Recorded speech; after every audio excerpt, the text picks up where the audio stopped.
ಬ್ರಹ್ಮಶ್ರೀ ಪಿತಾಮಹ ಸುಭಾಷ್ ಪತ್ರಿಜಿಯವರಿಗೆ ವಂದಿಸುತ್ತಾ, ಸ್ವರ್ಣಮಾಲ ಪತ್ರಿಜಿ ಅಮ್ಮನವರಿಗೆ ವಂದಿಸುತ್ತಾ, PSSM ಮೂಮೆಂಟ್ನ ಎಲ್ಲ pyramid ಮಾಸ್ಟರ್ಗಳಿಗೆ ವಂದಿಸುತ್ತಾ, ಹರಿವಾಯು ಗುರುಗಳಿಗೆ ವಂದಿಸುತ್ತಾ, ಭಗವಂತ ನಾರಾಯಣನಿಗೆ ವಂದಿಸುತ್ತಾ, ಲೋಕ ಕಲ್ಯಾಣಾರ್ಥವಾಗಿ ಅಂತ ನಡೀತಾ ಇರುವ ನಮ್ಮ ಈ ಧ್ಯಾನ ಯಜ್ಞದಲ್ಲಿ ಭಾಗವಹಿಸಿರುವಂತಹ ಎಲ್ಲಾ ಧ್ಯಾನ ಯೋಗಿ ಬಂಧುಗಳಿಗೆ ವಂದಿಸುತ್ತಾ, ನಮ್ಮ ಈ ಧ್ಯಾನಗಳಿಗೆ ಸಮಸ್ತ ಬ್ರಹ್ಮಾದಿ ದೇವತೆಗಳನ್ನ ಯಕ್ಷಗಂಧರ್ವ ಕಿನ್ನರ ಅದರ ಚೈತನ್ಯವನ್ನು ಆವಾಹನೆಯನ್ನು ಮಾಡೋಣ. ಮೇಲಿನ ಲೋಕಗಳ ಎಲ್ಲ ಆಸ್ಟ್ರಲ್ ಮಾಸ್ಟರ್ಸ್, ಎನ್ಲೈಟೆಡ್ ಮಾಸ್ಟರ್ಸ್, ಮೋಕ್ಷ ಜೀವಿಗಳ ಚೈತನ್ಯವನ್ನು, ಸತ್ಯಲೋಕದಲ್ಲಿರುವಂತಹ ಎಲ್ಲಾ ಮಹಾತ್ಮರ ಚೈತನ್ಯವನ್ನು ಆವಾಹನೆಯನ್ನು ಮಾಡೋಣ. ಸಪ್ತರ್ಷಿಗಳನ್ನ, ಸಪ್ತರ್ಷಿ ಪತ್ನಿಯರನ್ನ, ತ್ರಿಮೂರ್ತಿಗಳನ್ನ, ತ್ರಿಶಕ್ತಿಯರನ್ನ, ಸುಂದರ ಮಾತೆಯನ್ನು, ಎಲ್ಲರ ಪೂರ್ಣಾತ್ಮನ್ನ ಆವಾಹನೆಯನ್ನು ಮಾಡೋಣ. ಸದಾನಂದ ಯೋಗಿಗಳು, ಮಹಾವತಾರ ಬಾಬಾಜಿಯವರು, ರಮಣ ಮಹರ್ಷಿಗಳು, ಲಹರಿ ಮಹರ್ಷಿಗಳು, ರಾಘವೇಂದ್ರ ಸ್ವಾಮಿಗಳು, ಸಾಯಿಬಾಬಾ, ದತ್ತಾತ್ರೇಯರು, ಶ್ರೀಧರ ಸ್ವಾಮಿಗಳು, ಬುದ್ಧ ಭಗವಾನರು, ಮಹಾವೀರರು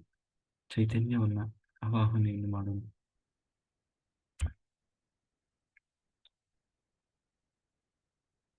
ಲೋಕ ಕಲ್ಯಾಣಾರ್ಥವಾಗಿ ಅಂತ ಹೇಳಿ ಯಾರೆಲ್ಲ ಕೂತು ತಪಸ್ ಮಾಡ್ತಾ ಇದ್ದಾರೆ, ಧ್ಯಾನ ಮಾಡ್ತಾ ಇದ್ದಾರೆ, ಯೋಗಿಗಳು, ಸಿದ್ಧಪುರುಷರು, ಋಷಿಮುನಿಗಳು, ಹಿಮಾಲಯದ ಯೋಗಿಗಳು, ಅವರೆಲ್ಲರ ಚೈತನ್ಯವನ್ನು ಕೂಡ ಆವಾಹನೆಯನ್ನು ಮಾಡೋಣ. ವಿಶ್ವರೂಪಿಯಾದ ಪರಬ್ರಹ್ಮ ಸ್ವರೂಪಿಯಾದ ಆ ವಿಶ್ವಮೂಲ ಚೈತನ್ಯ ಶಕ್ತಿಯೊಂದಿಗೆ ನಾವೆಲ್ಲರೂ ಒಂದಾಗಿ ಈ ಧ್ಯಾನ ಯಜ್ಞದಲ್ಲಿ ಮುಂದುವರಿಯೋಣ ಅಂತ ಹೇಳ್ತಾ, ಮಾಸ್ಟರ್ಸ್ ನಾವೀಗಾಗಲೇ ಅಂದುಕೊಂಡ ಹಾಗೆ ಇಂದಿನಿಂದ ಭಗವದ್ಗೀತಾ 41 ದಿನಗಳ ಕಾಲ ಭಗವದ್ಗೀತಾ ಜ್ಞಾನ ಯಜ್ಞ ಎಲ್ಲರೂ ಸೇರಿ ನಾವು ಮಾಡ್ತಾ ಇದ್ದೇವೆ. ಎಲ್ಲ ಗುರುಗಳ ಒಂದು ಅನುಗ್ರಹದಿಂದ ಮತ್ತೆ ಆ ವಿಶ್ವಮೂಲ ಚೈತನ್ಯ ಶಕ್ತಿಯಾದಂತಹ ಆ ಕೃಷ್ಣನ ಪ್ರೇರಣೆ ಮತ್ತೆ ಎಲ್ಲ ಗುರುಶಕ್ತಿಯ ಪ್ರೇರಣೆ ಮತ್ತೆ ಸಹಕಾರದಿಂದ ಈ ಮುಂದಿನ 41 ದಿವಸ ಸಂಪೂರ್ಣವಾಗಿ ಭಗವದ್ಗೀತೆ ನಮ್ಮ ಅರ್ಹತೆ ಯೋಗ್ಯತೆಗೆ ಅನುಸಾರವಾಗಿ ನಮಗೆ ಎಷ್ಟು ಸಾಧ್ಯ ಆಗ್ತದೋ ಅಷ್ಟನ್ನ ತಿಳಿದುಕೊಳ್ಳುವ ಸಾಮಾನ್ಯ ಪ್ರಯತ್ನ ಮಾಡೋಣ. ನಿರ್ವಿಘ್ನವಾಗಿ ಈ ಒಂದು ಕಾರ್ಯಕ್ರಮ ಜ್ಞಾನ ಯಜ್ಞ ಸಂಪೂರ್ಣವಾಗಿ ನೆರವೇರಿಸಲಿ ಅಂತ ಹೇಳಿ ನಾವು ಪತ್ರಿಜಿ ಗುರುಗಳಲ್ಲಿ, ಮಹಾವತಾರ್ ಬಾಬಾಜಿಯವರಲ್ಲಿ, ಶ್ರೀಕೃಷ್ಣನಲ್ಲಿ, ಸಮಸ್ತ ಗುರುಶಕ್ತಿಯಲ್ಲಿ ನಾವೆಲ್ಲರೂ ಪ್ರಾರ್ಥನೆ ಮಾಡೋದು. ಏಕೆಂದರೆ ಭಗವದ್ಗೀತೆ ಸರ್ವಶ್ರೇಷ್ಠವಾದಂತಹ ಗ್ರಂಥ. ಇಡೀ ಜಗತ್ತಿನಲ್ಲಿ ಸರ್ವಶ್ರೇಷ್ಠವಾದದ್ದು ಅಂತಂದ್ರೆ ಅದು ಮಹಾಭಾರತ ಗ್ರಂಥ. ಏಕೆಂದರೆ ಮಹಾಭಾರತಕ್ಕೆ ಸರಿಸಾಟಿಯಾದಂತಹ ಇನ್ನೊಂದು ಪ್ರತಿಯಾದಂತಹ ಗ್ರಂಥ ಅನ್ನೋದು ಯಾವುದೂ ಇಲ್ಲ. ಅಂತಹ ಬೃಹತ್ತಾದಂತಹ ಗ್ರಂಥ ಮಹಾಭಾರತ. ಆ ಮಹಾಭಾರತದಲ್ಲಿ 18 ಪರ್ವಗಳು ಅಂತ ಹೇಳಿ ಬರ್ತದೆ. ಅಂದ್ರೆ ಅಧ್ಯಾಯ ಅಥವಾ ಭಾಗಗಳು 18 ಭಾಗಗಳು ಅಂತ ಹೇಳಿ ಬರ್ತದೆ. ಆ 18 ಭಾಗದಲ್ಲಿ ಒಳಗೆ ಒಂದು ಪರ್ವದಲ್ಲಿ ಬರುವಂತಹದ್ದು ಭಗವದ್ಗೀತೆ, ಭಗವಂತನ ಉಪದೇಶ. ಹಾಗಾಗಿ ಆ 18 ಪರ್ವಗಳಲ್ಲಿ ಒಂದಾದಂತಹ ಭಗವದ್ಗೀತೆ 18 ಅಧ್ಯಾಯಗಳನ್ನ ಒಳಗೊಂಡಿದೆ. 18 ಅಧ್ಯಾಯಗಳನ್ನ ಒಳಗೊಂಡಂತಹ ಭಗವದ್ಗೀತೆ ಮಹಾಭಾರತ ಗ್ರಂಥದಲ್ಲಿರುವಂಥದ್ದು 18 ಅಧ್ಯಾಯ, 18 ಪರ್ವ. ಭಗವದ್ಗೀತೆಯಲ್ಲಿ ಇರುವಂಥದ್ದು 18 ಅಧ್ಯಾಯ. ಕುರುಕ್ಷೇತ್ರ ಮಹಾಯುದ್ಧ ನಡೆದದ್ದು 18 ದಿನ. ಅಂದ್ರೆ 18 ಅನ್ನುವುದು ವಿಜಯದ ಸಂಕೇತ. ನಮ್ಮ ಗುಡಾಕೇಶ ತರಗತಿ ಶುರುವಾಗಿದ್ದು ಜೂನ್ 18ರಿಂದ. ಹೀಗಾಗಿ ಇದೇ ಜೂನ್ 18ಕ್ಕೆ 1 ವರ್ಷ ಪರಿಪೂರ್ಣ ಆಗ್ತಾ ಇದೆ.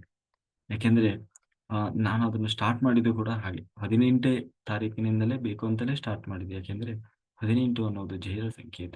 ಅವತ್ತಿನಿಂದ ಏನು ನಡೀತಾ ಇರುವ ಈ ಒಂದು ಲೋಕ ಕಲ್ಯಾಣದ ಧ್ಯಾನ ಕಾರ್ಯಕ್ರಮ ಅತ್ಯಂತ ಯಶಸ್ವಿಯಾಗಿ ನಡೀತಾ ಇದೆ. ಇದು ಕೊನೆಯವರೆಗೂ ಹಾಗೆ ನಡೆಸಲಿ ಅಂತ ಹೇಳಿ ನಾವೆಲ್ಲ ಗುರುಶಕ್ತಿಯಲ್ಲಿ ವಿಶ್ವಮೂಲ ಚೈತನ್ಯ ಶಕ್ತಿ ಪರಮಾತ್ಮನಲ್ಲಿ ಕೇಳ್ಕೊಳ್ತಾ ನಾವು ನಮ್ಮ ಈಗ ಆ ಭಗವದ್ಗೀತೆಯ ಕೆಲವು ವಿಷಯಗಳನ್ನ ನಾವು ತಿಳ್ಕೊಳ್ತಾ ಹೋಗೋಣ ಅಧ್ಯಾಯವಾಗಿ. ಅಂದ್ರೆ ಇಲ್ಲಿ ನಾವು ನಮ್ಮ ಪಾಂಡಿತ್ಯದ ಪ್ರದರ್ಶನವಾಗುವುದು ಬೇಡ. ನಮ್ಮೆಲ್ಲರ ಮೂಲ ಉದ್ದೇಶ ಸಾಮಾನ್ಯರಿಗೂ ಕೂಡ ಭಗವದ್ಗೀತೆ ಅರ್ಥ ಆಗಬೇಕು. ಯಾಕೆಂದ್ರೆ ಭಗವದ್ಗೀತೆಯನ್ನ ಸಂಪೂರ್ಣವಾಗಿ ತಿಳಿದವರು ಇನ್ನೂ ಅಂದ್ರೆ ಒಬ್ಬೊಬ್ಬರು ಒಂದೊಂದು ರೀತಿ ಅರ್ಥ ಮಾಡಿದವರು ಇದ್ದಾರೆ. ಯಾಕೆಂದ್ರೆ ಭಗವದ್ಗೀತೆಯನ್ನು ಅವರವರ ಜ್ಞಾನಕ್ಕೆ ಸೀಮಿತವಾಗಿ ಅದು ತೆರೆದುಕೊಳ್ಳುತ್ತದೆ. ಭಗವದ್ಗೀತೆ ಅಂದ್ರೆ ಏನು? ಭಗವಂತನ ನಾಲಿಗೆಯಿಂದ ಬಂದಂತಹ ಸಂದೇಶಗಳು. ಹಾಗಾಗಿ ಇಲ್ಲಿ ಕೃಷ್ಣ ಯಾರೋ ಅರ್ಜುನನಿಗೆ ಹೇಳಿದ ಅನ್ನುವುದಲ್ಲ. ಕೃಷ್ಣ ಅನ್ನೋದು ಆ ವಿಶ್ವಮೂಲ ಚೈತನ್ಯ ಪರಮಾತ್ಮ ಶಕ್ತಿಯನ್ನ ಪ್ರತಿನಿಧಿಸಿದರೆ, ಅರ್ಜುನ ಅನ್ನೋದು ಪ್ರತಿಯೊಂದು ಆತ್ಮವನ್ನು ಪ್ರತಿನಿಧಿಸ್ತಾ ಇದೆ. ಅಂದ್ರೆ ಪ್ರತಿಯೊಂದು ಆತ್ಮಕ್ಕೆ ಪರಮಾತ್ಮನ ಸಂದೇಶ. ಅಂದ್ರೆ ನಾವೆಲ್ಲ ಮರೆತು ಹೋಗಿದ್ದೇವೆ. ಆ ಆ ಮರೆತಂತಹ ಜ್ಞಾನವನ್ನ ನಾವು ಮಾಯೆಯಲ್ಲಿ ಮರೆತು ಹೋಗಿದ್ದೇವೆ.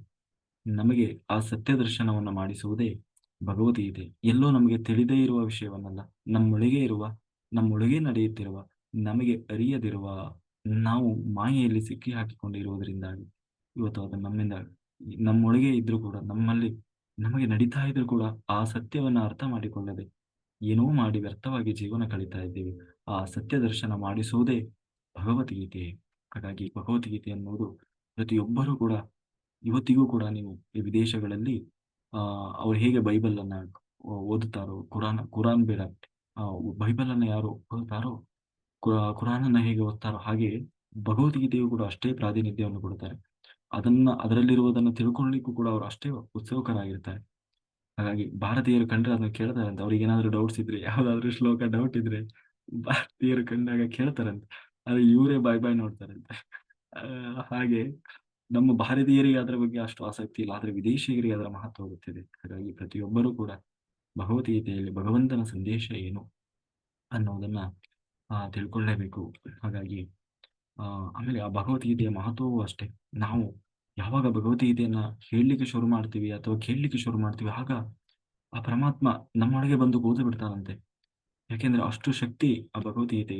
ಇದನ್ನ ನಾವು ಹಿಂದೆ ಒಂದು ಕತೆ ಹೇಳ್ತಾ ಇದ್ದೆ, ಈ ಭಗವದ್ಗೀತೆಯ ಮಹತ್ವವನ್ನು. ಆ ಒಂದು ಕಥೆಯನ್ನ ನಾವು ಈಗ ಸ್ಮರಣೆ ಮಾಡಿ ತಿಳ್ಕೊಂಡು, ಯಾಕೆಂದ್ರೆ ನಮಗೆ ಒಂದು ಮೋಟಿವೇಶನ್ ಬರ್ತದೆ. ಹಾಗಾಗಿ ಒಬ್ಬರು ಹಿಂದೆ ಯಾದವಾರ್ಯರು ಅಂತ ಹೇಳಿ ಒಬ್ಬರು, ಈ ಸುಮಾರು ಒಂದು 200-250 ವರ್ಷದ ಹಿಂದೆ, ಅಷ್ಟೂ ಅಲ್ಲ, ಒಂದು 200 ವರ್ಷ ಅಂತ ತಿಳ್ಕೊಳ್ಳೋಣ, ಅಥವಾ ಬ್ರಿಟಿಷರ ಕಾಲ, ಇನ್ನೂ ನಮಗೆ ಸ್ವಾತಂತ್ರ್ಯ ಸಿಕ್ಕಿರಲಿಲ್ಲ, ಬ್ರಿಟಿಷರು ರಾಜ್ಯಭಾರ ಮಾಡುವಂತ ಒಂದು ಕಾಲಘಟ್ಟ. ಅಲ್ಲಿ ಯಾದವಾರ್ಯರು ಅಂತ ಹೇಳಿ ತುಂಗಭದ್ರಾ ನದಿ ತೀರದಲ್ಲಿ ಬರ್ತಾ ಇದೆ. ಅವರು ಈ ಮುತ್ತು ರತ್ನಗಳನ್ನ ಮಾರಿ ಜೀವನ ಸಾಗಿಸ್ತಾ ಇದ್ದಂಥವರು. ಅವರು ಯಾವಾಗ್ಲೂ ಪಟ್ಟಣಕ್ಕೆ ಹೋಗಿ ಪ್ರತಿನಿತ್ಯ ಎತ್ತಿನ ಗಾಡಿಯಲ್ಲಿ ಪ್ರತಿನಿತ್ಯ ಪಟ್ಟಣಕ್ಕೆ ಹೋಗ್ತಾ ಇದ್ರು. ಹೋಗಿ ಆ ಏನು ಮುತ್ತುರತ್ನ ಎಲ್ಲ ಅಂದ್ರೆ ಮಾರಿ, ಅಂದ್ರೆ ಅವ್ರದ್ದೇನು ಇರ್ತದೆ ಅದನ್ನೆಲ್ಲ ಮಾರಿ ವಾಪಸ್ ಬರ್ತಾ ಇದ್ರು. ಹೀಗೆ ಪ್ರತಿನಿತ್ಯ ನಡೀತಾ ಇತ್ತು. ಯಾವಾಗ್ಲೂ ಹೋಗುವಾಗ ಅವರು ಒಂದು ಮಂತ್ರ ಹೇಳ್ಕೊಳ್ತಾ ಇದ್ರಂತೆ. ಏನು ಅಂತಂದ್ರೆ ಶ್ಲೋಕ. ದೇವರಲ್ಲಿ ಬಹಳ ಭಕ್ತಿ, ಬಹಳ ನಂಬಿಕೆ. ಹಾಗಾಗಿ ಯಾವಾಗ್ಲೂ ಒಂದು ಆ ಆ ಶ್ಲೋಕ ಹೇಳ್ಕೊಂಡು ಹೋಗ್ತಾ ಇದ್ರು. ಏನು ಶ್ಲೋಕ ಅಂದ್ರೆ ಆ ಯಾವುದು, ಅಗ್ರತೋ ನಾರಸಿಂಹಶ್ಚ ಪೃಷ್ಠತೋ ಗೋಪೀನಂದನಃ ಉಭಯೋರ್ಹೋ ಪಾರ್ಶ್ವಗಾರಸ್ತಂ ಸಶೋ ರಾಮಲಕ್ಷ್ಮಣವು ಅಂತ. ಈ ಶ್ಲೋಕದ ಅರ್ಥ ಏನು ಅಂತಂದ್ರೆ, ಅಗ್ರತೋ ನಾರಸಿಂಹಶ್ಚ ಪೃಷ್ಠತೋ ಗೋಪೀನಂದನಃ. ಅಗ್ರತೋ ನಾರಸಿಂಹಶ್ಚ ಅಂತಂದ್ರೆ ಮುಂದೆ, ಅಗ್ರತೋ ಮುಂದೆ ನರಸಿಂಹ ರೂಪಿ ಭಗವಂತ ನನ್ನನ್ನು ಬಂದು ರಕ್ಷಣೆ ಮಾಡಲಿ, ನಿಂತ್ಕೊಂಡು ನಾನು ಸದಾ ರಕ್ಷಣೆ ಮಾಡ್ತಾ ಇರಲಿ. ಪೃಷ್ಠತೋ ಗೋಪಿನಂದನ, ಹಿಂದೆ ಗೋಪಿನಂದನ ಯಾರು, ಕೃಷ್ಣ. ಕೃಷ್ಣ ಗದಾಧಾರಿ ಕೃಷ್ಣ ಹಿಂದೆ ನಿಂತು ನನ್ನನ್ನು ರಕ್ಷಣೆ ಮಾಡಲಿ. ಇನ್ನು ಎರಡು ಅಕ್ಕಪಕ್ಕಗಳಲ್ಲಿ ಬಿಲ್ಲು ಬಾಣಗಳನ್ನ ಹಿಡಿದಂತಹ ರಾಮಲಕ್ಷ್ಮಣವರು ನನ್ನನ್ನು ರಕ್ಷಣೆ ಮಾಡಲಿ ಅನ್ನೋದು ಆ ಶ್ಲೋಕದ ಅರ್ಥ. ಅದನ್ನ ಯಾವಾಗಲೂ ಸುಮ್ಮನೆ ಹೇಳ್ಕೊಳ್ಳೋದು, ಹೋಗುವಾಗ ಬರುವಾಗ ಅದನ್ನ ಹೇಳ್ಕೊಳ್ತಾ ಇದ್ರಂತೆ. ಯಾಕೆಂದ್ರೆ ಅದನ್ನ ಯಾಕೆ ಹೇಳ್ಬೇಕು ಅಂದ್ರೆ, ಅದು ಒಂದು ಹಿಂದೆ ಈ ಭಕ್ತಿ ಮಾರ್ಗದಲ್ಲಿ ಒಂದು ಸಂಪ್ರದಾಯ ಏನಂದ್ರೆ, ನಾವು ಮನೆಯಿಂದ ಹೊರಗೆ ಹೋಗುವಾಗ ಈ ಶ್ಲೋಕ ಹೇಳ್ಕೊಂಡು ಹೋಗ್ಬೇಕು ಅಂತ ಹೇಳಿ. ಅದನ್ನ ಎಲ್ಲರೂ ಹೇಳ್ಕೊಳ್ತಾರೆ ಗೊತ್ತಿರೋರಲ್ಲಿ. ಉದಾಹರಣೆಗೆ ವಾಹನದಲ್ಲಿ ಹೋಗ್ತಾ ಇರ್ತೀವಿ, ಎಲ್ಲೋ ಹೊರಗಡೆ ಹೋಗ್ತಾ ಇರ್ತೀವಿ, ಅಲ್ಲಿ ನಮಗೆ ವಾಪಸ್ ಮನೆಗೆ ಬರುವವರೆಗೂ ನಮ್ಗೆ ಏನೂ ಆಗ್ಬಾರ್ದು ಅಂತ ಹೇಳಿ ಅದನ್ನ ಹೇಳ್ತಾರೆ. ಹಾಗೆ ಅವ್ರು ಹೇಳ್ಕೊಟ್ಟು ಹೋಗ್ತಾ ಇದ್ರಂತೆ. ಒಂದು ಆದ್ರೆ ಯಾವಾಗ್ಲೂ ಹೀಗೆ ಹೋಗ್ತಾ ಇದ್ರು, ಬರ್ತಾ ಇದ್ರು, ನಡೀತಾ ಇದ್ರು. ಆಗೆಲ್ಲ ಡಕಾಯಿತರು ಅಂತ ಹೇಳಿ, ಈ ಕಾಡಿನಲ್ಲಿ ಡಕಾಯಿತರು ಅಂತ ಹೇಳಿ ಇರ್ತಾ ಇದ್ರು. ಅವ್ರು ಏನ್ ಮಾಡಿದ್ರು, ಇವರನ್ನ ಪ್ರತಿನಿತ್ಯ ಅಬ್ಸರ್ವ್ ಮಾಡ್ತಾ ಇದ್ರು. ಒಂದು ದಿನ ಗೊತ್ತಾಯ್ತು, ಓಹೋ ಇವ್ರೇನು ಬಹಳ ಜನ ಇರೋಲ್ಲ, ಒಬ್ಬ ಡ್ರೈವರ್ ಇರ್ತಾನೆ, ಜೊತೆಗೆ ಒಬ್ಬ ಸೇವಕ ಅಷ್ಟೇ. ನಾವು ಇವರನ್ನ ಹೊಡೆದ್ವಿ ಅಂತ ಆದ್ರೆ ಅವರಲ್ಲಿರುವಂತದನ್ನೆಲ್ಲ ನಾವು ದೋಚಿ ಬಿಡ್ಬೋದು ಅಂತ ಹೇಳಿ ಅವರು ಒಂದು ದಿನ ಪ್ಲಾನ್ ಮಾಡಿ ಹೀಗೆ ಒಂದು ದಿನ ನಡ್ಕೊಂಡು ಬರುವಾಗ ಅಡ್ಡ ಹಾಕಿ ನಿಲ್ಸ್ಬಿಟ್ರಂತೆ. ಅಡ್ಡ ಹಾಕಿ ನಿಲ್ಸಿದ್ರು, ಅಡ್ಡ ಹಾಕಿ ನಿಲ್ಸಿದ್ದಾರೆ, ಆದ್ರೆ ಅವರು ಮುಂದಕ್ಕೆ ಬರ್ತಾ ಇಲ್ಲ ಅಂತ. ಡಕಾಯಿತರು ಎಲ್ಲ ದೊಡ್ಡ ಇದು 10 ಜನ ಡಕಾಯಿತರು ಬಂದು ನಿಂತ್ಕೊಂಡಿದ್ದಾರೆ, ಎಲ್ಲ ಬಿಲ್ಲು ಬಾಣ ಚೂರಿ ಗಿರಿ ಹಿಡ್ಕೊಂಡು. ಇವರಿಗೆ ಎದೆ ಹೊಡೆದಂಗಾಯ್ತು. ಏನಪ್ಪಾ ಇದು, ಇಷ್ಟು ದಿವಸ ಓಡಾಡಿದ್ರು ಏನಾಗ್ಲಿಲ್ಲ, ಯಾರೋ ಅಡ್ಡ ಬಂದು ಹಾಕ್ಬಿಟ್ರಲ್ಲ ಅಂತ ಹೇಳಿ ನೋಡೋದ್ರೊಳಗೆ ಆ ಆ, ಇದು ಯಾವುದೋ ಪುರಾಣದ ಕಥೆ ಅಲ್ಲ, ನೈಜವಾದ ನಡೆದ ಘಟನೆ ಇದು. ಹಾಗಾಗಿ ಅದಕ್ಕೋಸ್ಕರ ನಾನು ಹೇಳ್ತಾ ಇರೋದು. ಆಮೇಲೆ ಅವರು ಆ ಯಾಕೆ ನೀವು ಬರ್ತಾ ಇಲ್ಲ ಮುಂದಕ್ಕೆ ಅಂತ ಹೇಳಿದ್ರೆ, ಅವ್ರು ಹೇಳ್ತಾ ಇದಾರಂತೆ, ಅಂದ್ರೆ ಇವರಿಗೂ ಕನ್ಫ್ಯೂಸ್ ಆಗ್ತಾ ಇದೆ. ಬಂದು ನಿಂತಿದ್ದಾರೆ ಆದ್ರೆ ಮುಂದಕ್ಕೆ ಬರ್ತಾ ಇಲ್ಲ ಅವರು. ಅವ್ರು ಕೇಳ್ತಾ ಇದ್ರ, ಆಗ ಡಕಾಯಿತರು ಹೇಳಿದ್ರಂತೆ, ಪ್ರತಿನಿತ್ಯ ಒಬ್ಬರೇ ಬರ್ತಾ ಇದ್ರಿ, ಇವತ್ತೇನು ಯಾರೋ ಒಂದು 4-5 ಜನರನ್ನು ಕರ್ಕೊಂಡು ಬಂದಿದ್ದೀರ. ಅದು ಅವ್ರನ್ನ ನೋಡ್ಲಿಕ್ಕೆ ವಿಚಿತ್ರವಾಗಿದ್ದಾರೆ. ಇವನು ಯಾರೋ ಒಬ್ಬ ಮುಂದೆ ನಿಂತಿದ್ದಾನೆ, ಅವನನ್ನ ನೋಡಿದ್ರೆ ನನಗೆ ಕೈಕಾಲು ನಡುಗ್ತಾ ಇದಾವೆ ನಮ್ಗೆ. ಅವನೇನು ಮನುಷ್ಯನೋ, ಯಾವ್ದೋ ಸಿಂಹನೋ ಏನೋ ಗೊತ್ತಾಗ್ತಾ ಇಲ್ಲ. ಅದು ಕೈಗಳನ್ನು ಬೀಸ್ತಾ ಇದ್ದಾನೆ ಅವನ ಉಗುರು. ಅದನ್ನೆಲ್ಲ ನೋಡಿದ್ರೆ ನಮಗೆ ಭಯ ಆಗ್ತಾ ಇದೆ. ಆಮೇಲೆ ಹಿಂದೆ ಯಾರೋ ಒಬ್ಬ ಕಪ್ಪನ ವ್ಯಕ್ತಿ ನಿಂತಿದ್ದಾನೆ, ಗದೆ ಹಿಡ್ಕೊಂಡು ನಿಂತಿದ್ದಾನೆ. ಅವನಂತೂ ಇನ್ನೇನು ಇನ್ನೊಂದ್ ಸ್ವಲ್ಪ ಹೊತ್ತು ಇಲ್ಲೇ ನಿಂತ್ರೆ ಹೊಡೆದೇ ಬಿಡ್ತಾನೆ. ಹಾಗೆ ಅವನನ್ನು ನೋಡಿದ್ರೆ ಭಯ ಆಗ್ತಾ ಇದೆ. ಅಕ್ಕಪಕ್ಕದಲ್ಲಿ ಅಜಾನುಬಾಹುಗಳು ಬಿಲ್ಲು ಬಾಣ ಹಿಡಿದು ನಿಂತಿದ್ದಾರೆ. ಇವ್ರನ್ನ ನೋಡಿದ್ರೆ ನಮಗೆ ಮುಂದಕ್ಕೆ ಬರ್ಲಿಕ್ಕೆ ಹೆದರಿಕೆ ಆಗ್ತಾ ಇದೆ. ಅದಕ್ಕೆ ಅವರಿಗೆ ಕೇಳ್ತಾ ಇದ್ದಾರೆ ಅವರು ಯಾದವಾರ್ಯರು. ಅವರು ಅಲ್ಲ ಏನ್ ಹೇಳ್ತಾ ಇದ್ದಾರೆ? ನಾನು ಯಾರನ್ನು ಕರ್ಕೊಂಡು ಬಂದಿಲ್ಲಪ್ಪ, ನಾನು ಒಬ್ಬನೇ ಬಂದಿದ್ದೀನಿ ಅಂತ ಹೇಳಿದ್ರೆ, ಇಲ್ಲ ಇಲ್ಲ ಇವರೆಲ್ಲರೂ ಸುತ್ತಲೂ ನಿಂತಿದ್ದಾರೆ. ಆಗ ಯಾರು ಹೇಗಿದ್ದಾರೆ ಅವರು? ಹೇಳಿದ್ರೆ ಹೇಗಿದ್ದಾರೆ ಅಂದ್ರೆ ಅವ್ರು ಎಲ್ಲ ವರ್ಣನೆ ಮಾಡ್ತಾರೆ. ಅವ್ರಿಗೆ ಗೊತ್ತಿಲ್ಲ. ಅವ್ರು ಯಾರು ಅನ್ನೋದು ಗೊತ್ತಿಲ್ಲ. ಅವರೆಲ್ಲ ವರ್ಣನೆ ಮಾಡ್ತಾರೆ. ಮುಂದೆ ನಿಂತವ್ರು ಹಿಂಗಿದ್ದಾರೆ, ಅಕ್ಕಪಕ್ಕದಲ್ಲಿ ನಿಂತವ್ರು ಹಿಂಗಿದ್ದಾರೆ. ಅದನ್ನ ಕೇಳಿ ಇವರಿಗೆ ಬಹಳ ಆಶ್ಚರ್ಯ ಆಯ್ತು. ಅಂದ್ರೆ ಅಂದ್ರೆ ನಾನು ಯಾವ ಮಂತ್ರವನ್ನ, ಶ್ಲೋಕವನ್ನ ಹೇಳ್ಕೊಂಡು ಹೋಗ್ತಾ ಇದ್ದೀನೋ, ಆ ಶ್ಲೋಕದ ಅರ್ಥವಾದಂತ ಪ್ರತಿಪಾದ್ಯನಾದ ಭಗವಂತನ ರೂಪಗಳು ನನ್ನ ಸುತ್ತಲೂ ಬಂದು ನನಗೆ ರಕ್ಷಣೆ ಕೊಡ್ತಾ ಇದೆ. ಆದ್ರೆ ನನಗೆ ಅವನು ದೇವರು ಅನ್ನುವ ಅರಿವು ನನಗಿದೆ. ಆದ್ರೆ ನನ್ನ ಕಣ್ಣಿಗೆ ಕಾಣಿಸ್ತಾ ಇಲ್ಲ. ಆದ್ರೆ ಆ ಡಕಾಯಿತರಿಗೆ ಅವರು ದೇವರು ಅನ್ನೋ ಕಲ್ಪನೆನೂ ಇಲ್ಲ. ಆದ್ರೆ ದೇವರು ಅವ್ರಿಗೆ ಕಾಣಿಸ್ತಾ ಇದ್ದಾನೆ. ಯಾಕೆ ಕಾಣಿಸ್ತಾ ಇದ್ದಾನೆ? ನನಗೆ ಯಾಕೆ ಕಾಣಿಸ್ತಾ ಇಲ್ಲ? ಯಾಕೆ ಕಾಣಿಸ್ತಾ ಇಲ್ಲ ಅಂದ್ರೆ ಇವತ್ತು ನಾನು ಮೋಹದಲ್ಲಿ ಸಿಕ್ಕಿ ಹಾಕಿಕೊಂಡಿದ್ದೇನೆ. ಈ ಏನು ಮುತ್ತು, ರತ್ನ, ಈ ತರದ ದುಡ್ಡು, ಹಣ, ಇದರ ಮೋಹದಲ್ಲಿ ನಾನು ಅದಕ್ಕೋಸ್ಕರ ದೇವ್ರನ್ನ ನೆನೀತಾ ಇದ್ದೀನಿ. ನನಗೆ ಬೇಕಾಗಿ ದೇವ್ರನ್ನ ನೆನೀತಾ ಇಲ್ಲ. ಯಾಕೆಂದ್ರೆ ಅದನ್ನ ಯಾರು ರಕ್ಷಣೆ ಮಾಡೋದು ಯಾವಾಗ? ಅದನ್ನ ತಗೊಂಡು ಹೋಗ್ತಾ ಇದ್ದೀನಲ್ವ. ಅದು ಯಾರು ದೋಚ್ಕೊಂಡು ಹೋಗಬಾರ್ದು ಅಂತ ಹೇಳಿ ದೇವ್ರನ್ನ ಸ್ಮರಣೆ ಮಾಡ್ತಾ ಇದ್ದೀನಿ.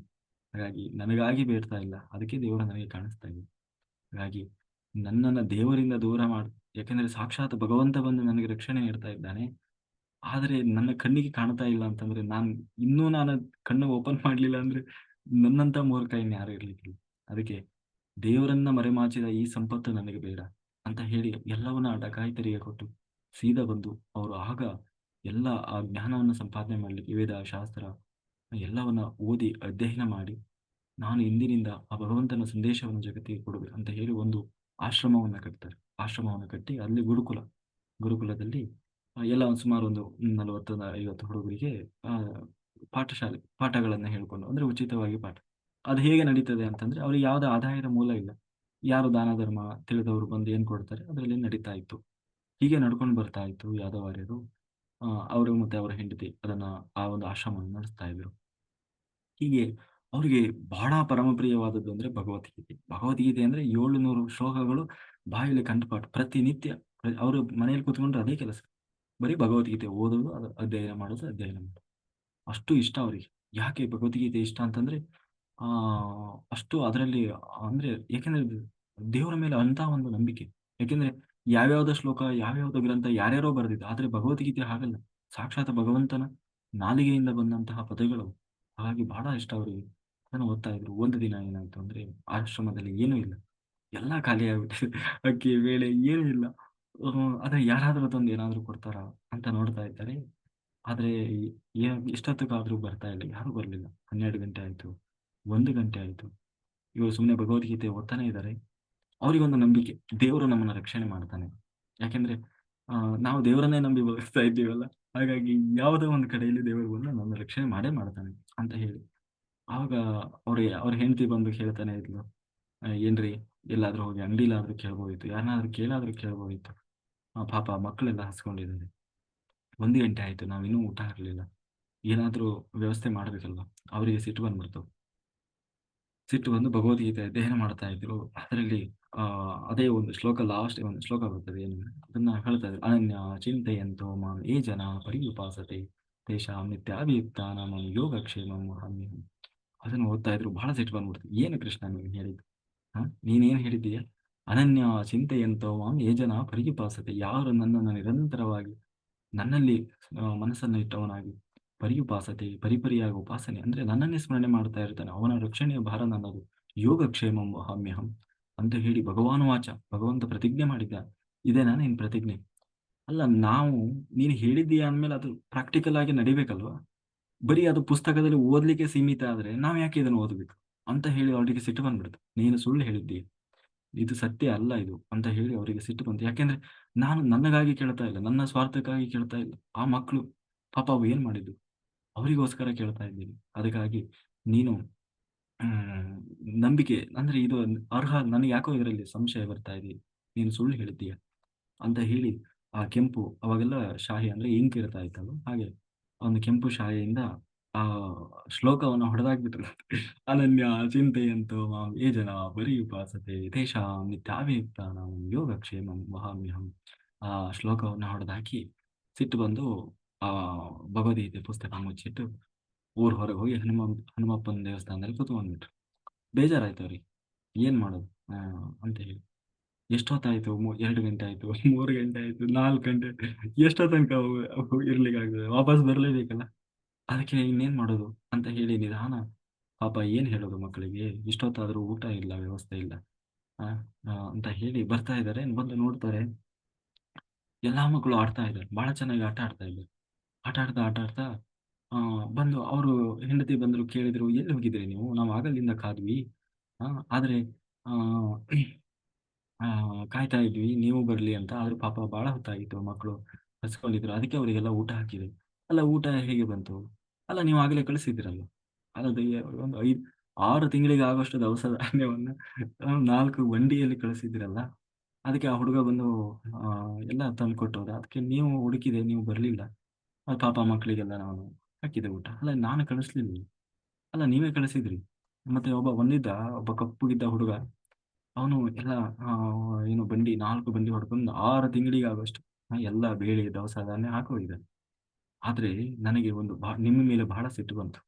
ಏನಂತಂದ್ರೆ, ಪಾಪ ಅವನಿಗೆ ನೀವು ಹಾಗೆ ಮಾಡಬಾರ್ದಿತ್ತು. ಅಲ್ಲ, ನಾನೇನ್ ಮಾಡಿದೆ? ಅಲ್ಲ, ನೀನು ಏನ್ ಹೇಳ್ತಾ ಇದ್ದೀನಿ ನನಗೆ ಅರ್ಥ ಆಗ್ತಾ ಇಲ್ಲ. ಅದಕ್ಕೆ ಅವ್ರು ಹೇಳಿದ್ದಾರೆ, ಅವನ ಹೆಂಡತಿ ಹೇಳಿದ್ರು, ನೀವು ಹೀಗೆ ಮಾಡಬಾರ್ದಿತ್ತು. ಅಲ್ಲ, ಯಾಕೆ ಅಂತಂದ್ರೆ ಅವನು ಬರೋದು ಸ್ವಲ್ಪ ಲೇಟ್ ಆಯ್ತು ಅಂತ ನೀವು ಅವನಿಗೆ ಇಂಥ ಶಿಕ್ಷೆ ಮಾಡ್ಬೋದು. ಯಾಕೆಂದ್ರೆ ಅವನ ಬಾಯಲ್ಲಿ ರಕ್ತ ಬರ್ತಾ ಇತ್ತು. ಅವನು ಹೇಳ್ದ, ನಾನು ಕೇಳಿದೆ, ಯಾಕಪ್ಪ ನಿನ್ ಬಾಯಲ್ಲಿ ರಕ್ತ ಬರ್ತಾ ಇದೆ ಅಂತ ನಾನು ಕೇಳಿದೆ. ಅವನು ಹೇಳ್ದ, ನಾನು ಬರೋದು ಲೇಟ್ ಆಯ್ತು ಅಂತ ಹೇಳಿ ನಿಮ್ಮ ಯಜಮಾನ್ರು ನನ್ನ ನಾಲಿಗೆ ಮೇಲೆ ಬರೆ ಹಾಕ್ಬಿಟ್ಟಿದಾರವ, ಅದಕ್ಕೆ ನಾಲಿಗೆಯಲ್ಲಿ ರಕ್ತ ಸೋರ್ತಾ ಇದೆ ಅಂತ ಆ ಹುಡುಗ ಹೇಳಿದ. ನಾನು ಹೇಳಿದೆ, ನಮ್ಮ ಯಜಮಾನ್ರು ಇಷ್ಟು ಕ್ರೂರಿಗಳು ಯಾಕೆ ಆಗ್ಬಿಟ್ರು ಅಂತ ಹೇಳಿ ನನಗೆ ಬಹಳ ಸಿಟ್ಟು ಬಂತು ಅವಾಗ.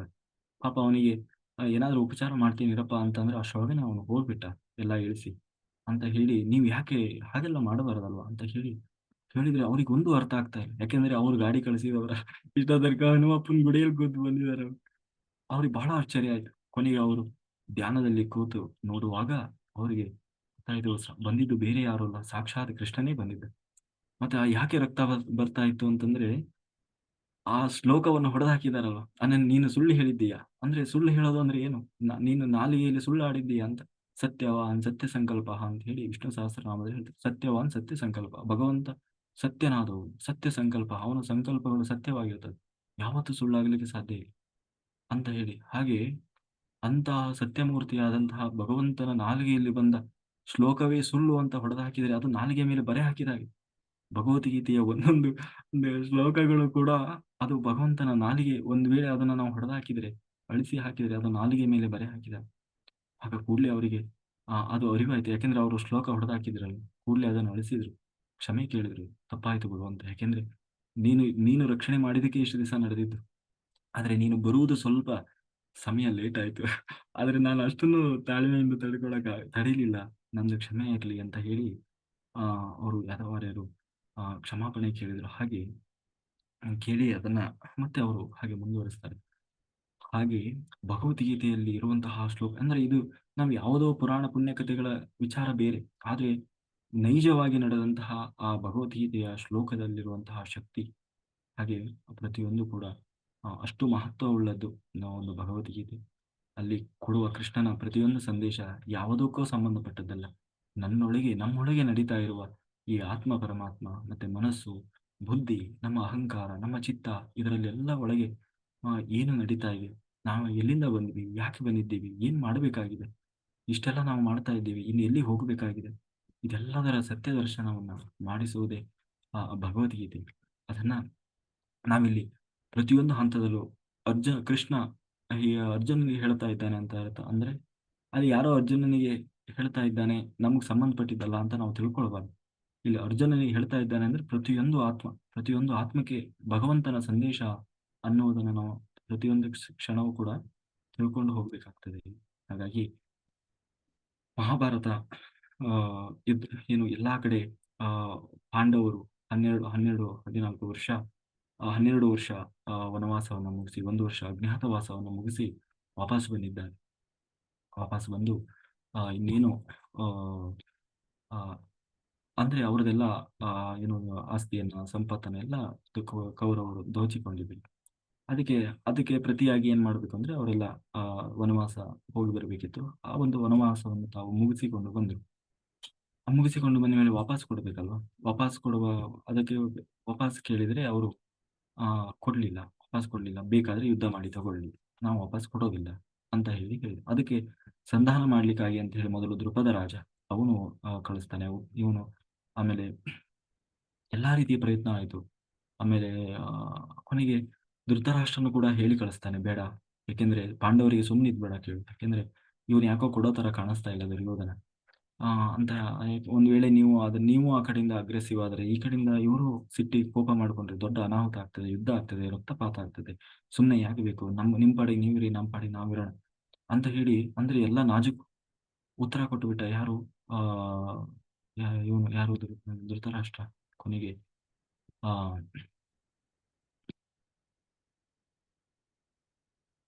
ಕೊನೆಗೆ ಇವನು ಯಾರು ಹ್ಮ್, ಕೊನೆಗೆ ಕೃಷ್ಣ ಹೋಗ್ತಾನೆ. ಕೊನೆಯ ಪ್ರಯತ್ನವಾಗಿ ಆ ಶಾಂತಿ ಸಂಧಾನ ಮಾಡಬೇಕು ಅಂತ ಹೇಳಿ ಹೋದಾಗ ಕೃಷ್ಣನನ್ನೇ ಅವಮಾನಿಸಿ ಕೃಷ್ಣನನ್ನು ಕೂಡ ಸೆರೆ ಹಿಡಿಯುವ ಪ್ರಯತ್ನ ಮಾಡ್ತಾನೆ ದುರ್ಯೋಧನ. ಅಂದ್ರೆ ಆಗ ಸಂಪೂರ್ಣ ನಿಶ್ಚಯವಾಗ್ತದೆ, ಯುದ್ಧ ಅನ್ನೋದು ನಿಶ್ಚಯ. ಅದಕ್ಕೆ ಹೇಳೋದು, ನಾವೆಲ್ಲ ಹೇಳ್ತೀವಿ ಈಗ ಈಗ ನಾ ಹೇಳ್ತೀವಿ ಏನಂದ್ರೆ ಯಾರಿಗೂ ಹಿಂಸೆ ಕೊಡಬೇಡಿ, ಯಾರಿಗೂ ದ್ವೇಷ ಮಾಡಬೇಡಿ, ಯಾರನ್ನು ತಡಿಬೇಡಿ ಅಂತ ನಾವೆಲ್ಲ ಈಗ ಪ್ರತಿನಿತ್ಯ ಹೇಳ್ತೀವಲ್ಲ. ಅಂದ್ರೆ ಯಾರನ್ನು ಹಾಗೆ ಮಾಡಲೇಬಾರದು ಅಂತ ಅರ್ಥ ಅಲ್ಲ. ಸಾಮ ದಾನ ಭೇದ ದಂಡ ಅಂತ ಹೇಳಿ 4 ಮಾರ್ಗಗಳಿವೆ. ಅದನ್ನ ನಾವು ಅದರ ರೂಪವಾಗಿ ನಾವು ಇನ್ನೊಬ್ಬರ ಮೇಲೆ ಆಕ್ಷನ್ ತಗೊಳ್ಬೇಕಾಗ್ತದೆ. ಸಮಾಧಾನ ಭೇದ ದಂಡ ಅಂದ್ರೆ ಸಾಮ ಅಂತಂದ್ರೆ ಯಾರೋ ಆಗಿರೋರು ನಮ್ಗೆ ಯಾರೋ ತೊಂದರೆ ಕೊಡ್ತಾ ಇದ್ದಾರೆ, ನಮ್ಗೆ ಯಾರೋ ಸಮಸ್ಯೆ ಮಾಡ್ತಾ ಇದ್ದಾರೆ ಅಂತಂದ್ರೆ ಫಸ್ಟ್ ನಾವು ಏನ್ ಮಾಡಬೇಕು? ಸಾಮ ಸಾಮ ಅಂತಂದ್ರೆ ಒಳ್ಳೆ ರೀತಿಯಲ್ಲಿ ಅವರಿಗೆ ತಿಳಿಸಿ ಹೇಳಬೇಕು, ನೀವು ಹೀಗೆ ಮಾಡಬಾರ್ದು, ಚೆನ್ನಾಗಿರ್ಬೇಕು, ಹೀಗೆಲ್ಲ ಮಾಡೋದು ತಪ್ಪಾಗ್ತದೆ ಅಂತ ಹೇಳಿ ಅವರಿಗೆ ನಾವು ಅರ್ಥ ಮಾಡಿಸುವ ಪ್ರಯತ್ನ ಮಾಡಬೇಕು. ಅದನ್ನ ಸಾಮ ಅಂತ ಕರೀತಾರೆ. ದಾನ ದಾನ ಅಂತಂದ್ರೆ ಅವರನ್ನು ನಾವು ಚೆನ್ನಾಗಿ ಇಟ್ಕೊಳ್ಳಿಕ್ಕೆ ಬೇಕಾದಂತ ಕೆಲವೊಮ್ಮೆ ಅವರಿಗೆ ನಾವು ಚೆನ್ನಾಗಿ ಸತ್ಕಾರ ಮಾಡೋದಿರ್ಬೋದು, ನಾವು ಅವ್ರ ಮನೆಗೆ ಹೋಗಿ ಊಟ ಮಾಡೋದು, ಅಥವಾ ನಮ್ಮ ಮನೆಗೆ ಅವರು ಊಟ ಮಾಡ್ಲಿಕ್ಕೆ ಕರೆಯೋದು, ಏನೋ ಕಾರ್ಯಕ್ರಮಗಳಿಗೆ ಕರೆಯೋದು. ನಾವು ಹೇಳ್ತೀವಲ್ಲ, ಅವರು ಬೇಕಾಗ್ತಾರಪ್ಪ ಸಮಯಕ್ಕೆ ಅಂತ ಹೇಳಿ ಚೆನ್ನಾಗಿ ಇಟ್ಕೊಳ್ತೀವಲ್ಲ, ಅದನ್ನ ದಾನ ಅಂತ ಕರೀತಾರೆ. ಅಂದ್ರೆ ಸ್ವಲ್ಪ ನಾವು ಖರ್ಚು ಮಾಡಿ ಪ್ರಯತ್ನ ಮಾಡಿ ಅವರನ್ನು ಚೆನ್ನಾಗಿ ಇಟ್ಕೊಳ್ಳೋಕೆ ಪ್ರಯತ್ನ ಮಾಡೋದು, ಇದನ್ನು ದಾನ. ಅಂದ್ರೆ ನಮ್ಮ ನಡುವೆ ವೈಮನಸ್ಸು ಬರದ ಹಾಗೆ ಇದನ್ನು ಸಮಾಧಾನ. ಇನ್ನು ಭೇದ ಭೇದ ಅಂದ್ರೆ ಕೆಲವರು ಅಷ್ಟು ಸುಲಭವಾಗಿ ಬಗ್ಗೋಲ್ಲ. ಅದಕ್ಕೆ ಅವರಿಗೆ ಈ ಸಮಾಧಾನ ಎರಡರಲ್ಲೂ ಬಗ್ಗೋಲ್ಲ. ಏನ್ ಮಾಡಿದ್ರು ಇದಕ್ಕೆ ಮೀರಿ ಹೋಗಿ ಆದ್ರೂ ಅವ್ರು ತಪ್ಪು ಮಾಡ್ತಾ ಇರ್ತಾರೆ, ಸಮಾಜಕ್ಕೆ ತೊಂದರೆ ಕೊಡ್ತಾ ಇರ್ತಾರೆ. ಅವಾಗ ಏನ್ ಮಾಡೋದು? ಭೇದ. ಭೇದ ಅಂದ್ರೆ ಆ ಅವರಿಗೆ ಸ್ವಲ್ಪ ಹೆದರಿಸೋದು, ಹೆದರಿಸಿ ಭಯ ಹುಟ್ಟಿಸೋದು. ನೋಡು, ನೀನ್ ಹೀಗ್ ಮಾಡಿದ್ರೆ ಸರಿ ಇರೋದು, ನಾವು ಆಕ್ಷನ್ ತಗೊಳ್ಬೇಕಾಗ್ತದೆ ಅಂತ ಹೇಳಿ ವಾರ್ನ್ ಮಾಡೋದು. ಅದಾಗಿಯೂ ಅದಕ್ಕೂ ತಿದ್ದುಕೊಳ್ಳಿಲ್ಲ ಅಂತಂದ್ರೆ ಲಾಸ್ಟಿಗೆ ಬೇರೆ ಅವನಿಗೆ ಶಿಕ್ಷೆ, ದಂಡ ಅಂದ್ರೆ ಶಿಕ್ಷೆ ಮಾಡ್ಬೇಕಾಗ್ತದೆ, ಬೇರೆ ಆಪ್ಷನ್ ಇಲ್ಲ. ಹಾಗೆ ಒಂದೇ ಸಾರಿ ನಾವು ಹೋಗಿ ಯಾರಿಗೋ ಶಿಕ್ಷೆ ಕೊಡೋದಲ್ಲ. ಹೀಗೆ ಅದರ ಭಾಗವಾಗಿ ಕೃಷ್ಣ ಈಗಾಗಲೇ 3-4 ಸಾರಿ ಹೋಗಿ ಅವರಿಗೆ ಅವರ ತಪ್ಪನ್ನ ಅರ್ಥ ಮಾಡಿಸುವ ಪ್ರಯತ್ನ ಮಾಡಿದರು. ಆದ್ರೆ ಅವರು ಅದಕ್ಕೆ ಪ್ರತಿಯಾಗಿ ಹೆದರಿಸಿದ್ರು ಕೂಡ, ಯಾಕೆಂದ್ರೆ ಕೃಷ್ಣ ಹೇಳ್ತಾನೆ, ದೊಡ್ಡ ಅನಾಹುತ ಆಗ್ತದೆ, ರಕ್ತಪಾತ ಆಗ್ತದೆ, ಯಾರು ಬದುಕಿರೋಲ್ಲ ಅಂತ ಹೇಳಿ ಕೃಷ್ಣ ಸ್ಪಷ್ಟವಾಗಿ ಹೇಳಿದರೂ ಕೂಡ ಅದನ್ನ ಧಿಕ್ಕರಿಸಿ ಅವನನ್ನೇ ಅವಮಾನಿಸಿ ಸೆರೆ ಹಿಡಿಯುವ ಪ್ರಯತ್ನ ಮಾಡ್ತಾರೆ. ಹಾಗಾದಾಗ ಬೇರೆ ಅವಕಾಶವೇ ಇಲ್ಲ. ಲೋಕರಕ್ಷಣೆಗಾಗಿ ದಂಡವನ್ನ ಪ್ರಯೋಗ ಮಾಡುವುದು ಅನಿವಾರ್ಯವಾಯಿತು. ಹಾಗಾಗಿ ಯುದ್ಧ ಅನ್ನುವುದು ನಿಶ್ಚಯ ಆಯಿತು. ಯುದ್ಧವನ್ನ ನಿಶ್ಚಯ ಆಯ್ತು. ಎರಡೂ ಕಡೆ ಯುದ್ಧ. ಇಬ್ಬರು ಬಂದು ಯುದ್ಧ ರಂಗಕ್ಕೆ. ಆ ಕಡೆ 11 ಅಕ್ಷೋಹಿಣಿ ಸೈನ್ಯ ಯಾರು ಕೌರವರ ಬಳಿ, ಈ ಕಡೆ 7 ಅಕ್ಷೋಹಿಣಿ ಸೈನ್ಯ ಪಾಂಡವರ ಬಳಿ. ಎರಡೂ ಕೂಡ ಒಟ್ಟು 18 ಅಕ್ಷೋಹಿಣಿ ಸೈನ್ಯ. 11, 7, 18 ಅಕ್ಷೋಹಿಣಿ ಸೈನ್ಯವು ಕೂಡ 18 ಅಕ್ಷೋಹಿಣಿ ಸೈನ್ಯ. ಹಾಗೆ ಎರಡೂ ಕಡೆ ಬಂದು ನಿಂತಿದ್ದಾವೆ. ಕೃಷ್ಣ ಸಾರಥಿಯಾಗಿದ್ದಾನೆ, ಅರ್ಜುನನ ಸಾರಥಿಯಾಗಿದ್ದಾನೆ. ಈ ಕಡೆ ಎಲ್ಲ ಯಾಕೆಂದ್ರೆ ಘಟಾನುಘಟಿಗಳೆಲ್ಲರೂ ಬಂದು ನಿಂತಿದ್ದಾರೆ. ಅವತ್ತಿನ ಕಾಲದಲ್ಲಿ ಯಾರ್ಯಾರು ದೇಶದಲ್ಲಿ ಯಾವ್ಯಾವ ಸಾಮ್ರಾಜ್ಯದಲ್ಲಿ ಘಟಾನುಘಟಿಗಳು ಅಂತ ಇದ್ರು ಅಂದ್ರೆ ಎಲ್ಲ ಅಂತಿಂತವರಲ್ಲ, ಅತಿರಥ ಮಹಾರಥರು. ಈ ಒಂದೊಂದು ಅಕ್ಷೋಹಿಣಿ ಸೈನ್ಯವನ್ನ ಎದುರಿಸಬಲ್ಲಂತಹ ಮಹಾರಥರೆಲ್ಲ ಬಂದು ನಿಂತಿದ್ದಾರೆ. ಭೀಷ್ಮಾಚಾರ್ಯರು, ದ್ರೋಣಾಚಾರ್ಯರು, ಆಮೇಲೆ ಏನು ಕುಂತಿರಾಜ, ಆಮೇಲೆ ಕಾಶಿರಾಜ, ಹೀಗೆ ತುಂಬಾ ಜನ ಅವರು ಇವರು ಅಂತ ಹೇಳೋಂಗಿಲ್ಲ. ಒಬ್ಬರಿಗಿಂತ ಒಬ್ರು ಹಾಗೆ ಬಂದು ನಿಂತಿದ್ದಾರೆ. ಅಂತಹ ಯುದ್ಧ, ಎರಡು ಕಡೆ ಯುದ್ಧ ಸನ್ನಿಹಿತವಾಗಿದೆ. ಇನ್ನೇನು ಸ್ವಲ್ಪ ಹೊತ್ತಿನಲ್ಲಿ ಶಂಖನಾದ, ಅವರು ಶಂಖನಾದ ಮಾಡಿ ಇವರು ಶಂಖನಾದ ಮಾಡಿದ್ರು ಅಂದ್ರೆ ಯುದ್ಧಕ್ಕೆ ರೆಡಿ ಆಯ್ತು ಅಂತ ಹೇಳಿ. ಅಂತ ಅಂದ್ರೆ ಮೊದಲನೇ ದಿವಸ, ಯುದ್ಧದ ಮೊದಲನೇ ದಿವಸ ಬಂದು ಎರಡು ಕಡೆ ನಿಂತರು. ಆಗ ಆ ಆ ಸೈನ್ಯವನ್ನು ನೋಡಿದಂತಹ ಇವನು ಹೇಳ್ತಾನೆ ಹಾಗೆ.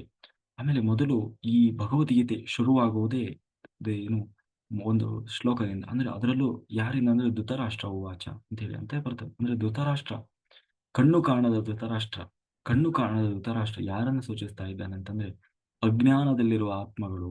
ಅಜ್ಞಾನದಲ್ಲಿ, ಅಜ್ಞಾನ ಅಂಧಕಾರದಲ್ಲಿ ನಾವು ಏನು ಇವತ್ತಿನ ದಿನ ಯಾವುದನ್ನ ಮೋಹದಲ್ಲಿ ಯಾವುದು ಅಲ್ಲವೋ ಅದನ್ನ ಹೌದು, ಇದೇ ಸತ್ಯ, ಇದೇ ಶಾಶ್ವತ, ಇದೇ ಸರ್ವಸ್ವ ಅನ್ನುವ ಮಾಯೆಯಲ್ಲಿ ಸಿಕ್ಕಿ ಹಾಕಿಕೊಂಡಿದ್ದೇವೋ.